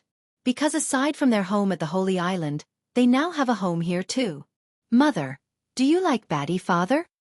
Bai Xiachen asks with great difficulty. If his mother likes the man then he will too. Though not fully willing, but he will still do that for his mother's sake. Pausing, Bai Yan halted in her steps as the image of Ditsong's arrogant face comes to mind. I don't mind nor do I hate him, she shakes her head in the end after a brief contemplation. That's right, that's all there is. That's so. Bai Xiachen may be still ignorant about things like love, but there's a nagging notion that's been bothering him up to this point. It's the way his mother treats everyone else compared to his father. She didn't directly refuse like how she did with his godfather back at the Holy Land. Just when Bai Xiachen was still thinking about all these unnecessary things, Bai Yan had come knocking down with her fist at the baby's head. Quit thinking about all these unrelated matters. Regardless of your godfather or that man, I won't accept either of them. Unlike some woman out there, Bai Yan wasn't the type to give herself out so easily. This was especially true when she still hasn't thoroughly understood the other side yet. How sad, I'm a child without a father. Making an aggrieved face, the little steam bun covers his head like he's still hurt, thus forcing his mother to rub it for comfort. As long as Ditsong doesn't try to take you away then you can always go find him, she declares. As a mother, Bai Yan understands that keeping a child from their father can be a cruel thing to do. Therefore she will allow them to meet, but that's all. She will never allow her son to be taken away without her permission. In response to her mother's remark, Bai Xiachen only uttered a small affirming cry. In truth, he didn't care much about his father. He only wants a sister, that's all. Once the pair arrives at home, old Madame Lan was the first to come greet them. Rushing over in haste, she literally did a full body checkup in order to confirm their well-being. However annoying as that maneuver was, it did cheer the little steam bun up. Donning a bright smile, He happily went over the various encounters and places he saw inside the palace. Also, he made sure to inform Lan Shaoling of his task of carrying out the punishment. Looking at the excited face of the kid, old Lord Lan's usual grumpy attitude too became a smiling one. Not bothering to wait, he tasked the servants to bring out the dishes for dinner. Once the food was done and everyone ready to head back to their rooms, Bai Yan was stopped in her steps when a white pigeon broke through the window and lands right in front of her. "Mistress, who sent the letter?" Little Rice asked after seeing the woman unscrolling the message from the pigeon's leg. "She's here." Perhaps it's her mood being very joyous. Even her eyes are full of smiles. "She's here?" Blinking at the statement, Little Rice didn't quite understand who Bai Yan was referring to. "Little Rice, in a bit I want you to tell my son that I'm going out to pick up someone. The dead man is here again." Exchanging between themselves, the surrounding guards suddenly made a very sympathetic expression towards this so-called Bai family. No matter who it was, anyone unfortunate enough to catch the little princess's fancy will be tortured till they cry. That's a fact, not a guess. "Little princess, the elder said you can only come out for a brief while on this trip."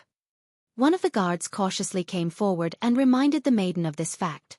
There's no other way because the girl was simply too dangerous to leave unrestrained. If left here to do as she pleases, no doubt the entire Luho kingdom will fall into chaos at her hands. Raising a smile, Xueqi didn't mind the warning and went ahead to curl her arms around Bai Yan's. "Go back and tell the elders I'm going to stay here for a while with Bai Yan. They won't have any more opinions then." This translation is only hosted on Translation Bai Yan. The guards were all confused by this. This name was rather foreign to them. However, through the little princess's mouth, it sounded like Bai Yan was no ordinary person. Wait a minute. All of a sudden, the guard seems to have recalled something important. Their bodies stiffening as a result of their revelation. "Little princess, it can't be this Miss Bai Yan is." Before the guards could finish their words, Qi had already turned around to warn them with her stare. "If you say anything more to reveal Bai Yan's presence, then don't blame me for not warning you. The elders will definitely not let you people live afterwards." Gasping with an intense fright, the gods were in utter shock as they inhaled deeply. "Little princess. Is she really the one from the Holy Island?" According to what they know, several years ago the elders had taken in a genius disciple. Not only was this individual gifted in alchemy at the supernatural level, even the elders could only admit defeat when placed against her. What's more, it's even said that the Lord of the Holy Land was very fond of the woman and had forbid the other disciples from entering the Holy Island, all for the sake of keeping the peace in that place. And now, that very same person was now standing in front of them. That very person. Extremely excited in their expressions, the guards would honestly rush home this instant just so they can gloat to their friends. Of course, there's no way they can do that under the threat here. "Let's go then." Pulling Chu Yi's hand, Bai Yan led the girl out of the forested and towards the city gate. Along the way, Chu Yi appears to be excited along every inch of the way, like she's extremely curious about the things in the outside world. I'm going to first send you to the old manor for now. Don't make trouble while I'm not around, okay?" Knowing the girl's personality, Bai Yan didn't forget to give a final warning. Unlike her son, who will mostly only retaliate when provoked first, Chu Yi was on a whole different scale in comparison. If the person so much as didn't fit her liking, the girl will seriously go pummel them just for the heck of it without reason. "I know, you don't need to keep reminding me, you know." Puckering her lips in a disapproving manner, Chu Yi clearly didn't pay any heed to the warning based on how excitedly flushed her cheeks were. Knowing exactly what's going on in the girl's mind, Bai Yan was seriously doubting her decision of letting the Chu Yi stay. "We're here." Once at the entrance to the old manor, a shocking cry suddenly interrupted their focus from the back. "Bai Yan, why are you here?" This voice clearly carried a sense of surprise in there, thus causing Bai Yan to halt in her steps. Slightly swinging her head around, she faces the middle-aged man before her with those unemotional eyes. "Do you have an issue with me being here?" A bit embarrassed by the question, Bai Xianxia awkwardly replied, "I came here to meet the people from the flower brothel." "Oh right, why are you able to go in?" Originally the man wanted to explain himself some more, but a realization suddenly dawned on him. Can it be Bai Yan is related to the flower brothel? If so, I can use this and get a connection with those inside. The dead man is here again too. It didn't take much for Bai Yan to see through to the man's intent. sneering in her mouth. You want to use me to build a connection with the flower brothel, aren't you? Let me state this clearly first. I don't hold any weight with them, so lose the idea. Wait. Seeing his daughter about to leave, Bai Xianxia hurriedly called out, Daughter, I know I've wronged you. Can you forgive me? Unemotional in her eyes, Bai Yan's gaze was no different from someone looking at a stranger. I heard you, and I much prefer it that you don't come looking for me again. Turning anxious in his expression, I have something else I need to ask of you. Ditsong is so fond of you now. Can you ask him to release your sister Ji? This translation is only hosted on Cat Translation. Laughing at the request.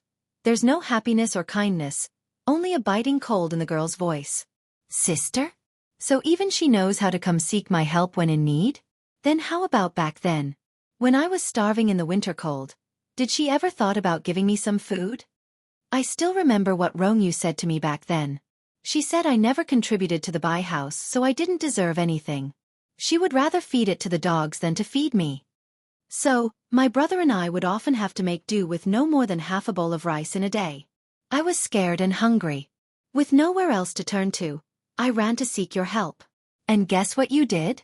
You yelled at me and directly kicked me out of the study room and called me ungrateful and a liar. And now?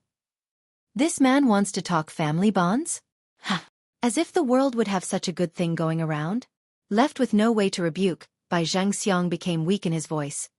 Daughter, I know I didn't do a good job, but please, help your sister. Consider it me apologizing here today. Since you know you have wronged me, then why are you asking me to plead for you? Do you know the crime of impersonating a royal family member? It's the death sentence. The fact that Ditsong didn't outright kill her is already a great act of mercy. Now she only needs to suffer a bit of pain and you still want less? Daughter, with pain in his eyes. How can Ji bear that sort of pain when she's been protected throughout her life? I know if you just go ask Ditsong, then surely he will do as you say. And, even if I and you Rong have wronged you, Ji is still your younger sister. She is innocent. I hope you can forgive them and not hold a grudge. My daughter is kind and gentle, so as a father, how can I idly watch and do nothing? No matter what, I will rescue Ji from the prison. Sneering derisively. And what does that have to do with me? What's more, this time she's here to topple the entire Bai family.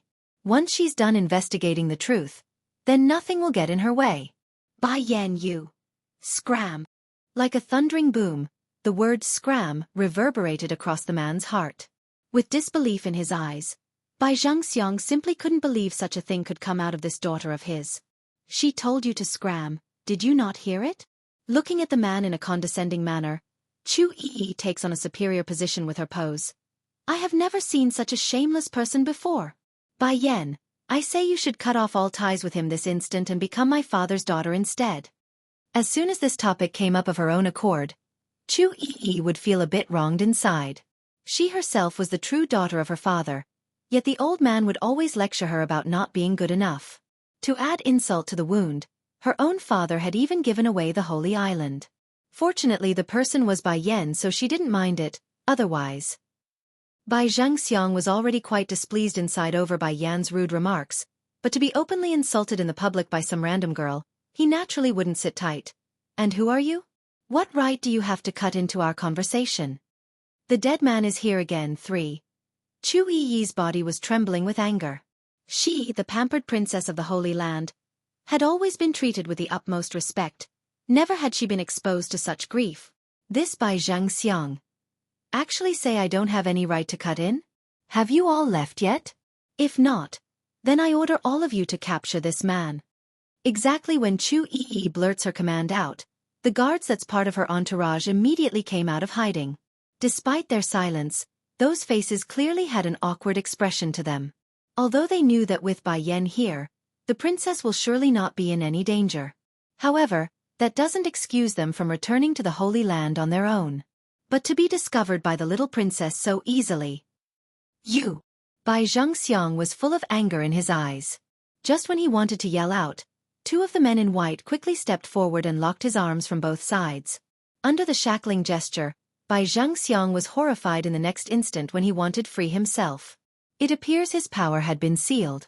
Bai Yan, you won't get mad at me for teaching your father a lesson, right? Blinking her innocent yet devilish eyes, Xueqi asked with worry in her tone, pricking her brow. He has nothing to do with me. As long as you don't kill him, then it's all fine with me. If her friend here intends to use her entourage, then she might as well sit back and watch instead of making a move herself. Great! Happily clapping her hands together like an excited child, the young maiden then points to another one of her protectors. You two start slapping him. Yes, little princess. Princess? Bai Xianxia widened his eyes in shock. Is this girl a princess of some kingdom? This time I really am careless, to think I would bump heads with a princess. Pa! Without hesitation, the guard sends a direct slap across the man's face. As a result of the intense force, that mouth quickly began seeping blood from the corner.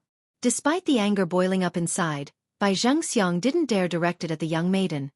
Instead, it was directed at Bai Yan. And here I was feeling guilty about this girl. I should have strangled her when she was born, then none of this would have ever occurred. Bai Yan, I am your father, you having other people hit me is a sin, a big sin. The heavens will punish you for this. There's a seniority to things. Regardless of the mistake the elders make, the younger generation has no right to take revenge. For people like Bai Yan who would hit their own father, only misfortune awaits. Well, that's the sort of logic running through the man's head anyways. Whether it's right or wrong, that's definitely up for debate. And so what if Ji likes Lord Song? What's wrong with that? You are the elder sister, so it's only right that you yield to your younger sister. Pa pa pa. Afraid the man might say more infuriating words, the guard responsible for the punishment hastened his slaps and attacked from both left and right. No different from a machine gun with his hands, Bai Xianxia's outcome for his dirty mouth was a bruised pig face, thus forcing him to shut up completely. Step aside. Dark in her expression, Bai Yan coldly orders. Slightly stunned by the command, the white guards only took a second to do as told. With a path opened now, Bai Yan slowly came up to this man that's supposedly her father. Then without indication, she suddenly lifted her foot and makes a mega stomp onto that chest, sending the bruised face man flying out a dozen meters as a result. When that body finally came down again, Bai Xianxia was already out on the main street with a bunch of bystanders pointing at him in gossip. Close the door. While the white guards were still in shock, the woman's indifferent voice suddenly drifted into their ears. Afraid for their own life, they immediately slammed the door without a second thought. Bai Yan, your kicking posture there is so cool. You know, I just found out that I've become obsessed with you to the point of being infatuated. Xueqi happily stuck her face up to tell her friend this. Sudden tenderness, too. Little princess, I feel like they are more like flirting there. One of the girls' entourage shakily states his mind. Turning around to glare at the person, Xueqi grumpily rebukes the claim. Have you ever seen someone say they will lop off your hands when flirting? Don't forget, all of you are part of the Holy Land. If you are going to support someone, it has to be my brother. I don't care. Go prepare the paper and inks for me. I'm going to write a letter to my brother and warn him. Although Bai Yan had warned her not to divulge the situation to anyone, but things are getting too serious. Ha! But the young lord is currently in closed-door training. One of the guards timidly reminded the girl. Annoyed by the constant irritation, Xueqi directly sends a slap onto the unlucky guy's head. Xianxia has been discovered and my future sister-in-law is about to be stolen. What the heck is he still training for? Scared to the point of not daring to talk back, the guards knew the girl cannot be stopped once she's decided on something. Unfortunately, they seems to have forgotten one crucial fact. Unless the man in question decides to come out of his own volition, the letter won't be able to reach him. Considering Xueqi's IQ, there's no way the girl would think of this flaw in her plan. As such, when Qi Fengyi finally got the chance to read the message, things were already too late. In the backyard where the fake mountain stood, Bai Yan was currently having a tough time dealing with a certain persistent man that just won't go away. I've already allowed Xianxia to admit your status as his father. Why do you keep coming to find me? Snickering a laugh, Di Tsong sounded very devious in the way he talked. You raped me for that. Our relationship will forever be tied together in this life. Steaming to the point where she didn't know how to reply, Bai Yan could only take it because it's as the man said. Back then it was she who raped him. Bai Yan, our son can only have me as his father, and you can only have me as your man. Closing in, Di Tsong overbearingly pinches that delicate chin so it can't escape. I already promised you that I won't take our son away. For that, You must become my wife. Also, the part about having one partner for a lifetime, I can give you that too. One partner for a lifetime, I can give you that too. Despite shaking in her fingers, Bai Yan's expression didn't change in the least, like the proud statement didn't affect her. Seeing this, Di Tsong loosened his hand and said, It's fine if you don't accept me now, I can give you time. However, until then, I will continue to make you pay for your debt. Raising her head, Bai Yan was just about to say something again when the man's lip came pressing down without her permission. Then, in order to not let her escape, Di Tsong's arms quickly wrapped itself around her waist and back, forcing those sizable mounds to meet his body. The kiss was very long and deep, so long that Bai Yan had to forcefully bite that tongue before it would relent. My dear Yan Yan, your lips are magical, you know that. I'm truly entranced by them that I can't even hold back anymore. Scram! Livid with anger, Bai Yan shouts this aloud. Did the man come here just to kiss me? Unlike his previous meetings, Di Tsong was surprisingly good this time. Using his fingers to comb through those long black hair, he then gently left a gentle kiss on her forehead. You still owe me 6 kisses. Be good and wait for me to collect the rest. Shuddering at the gesture, Bai Yan was pretty much accustomed to being forced at this point. But to be treated so gently, this was definitely a first for her. Just as she wanted to speak out again, Di Tsong's figure was already gone, leaving nothing behind but the cool breeze of the night.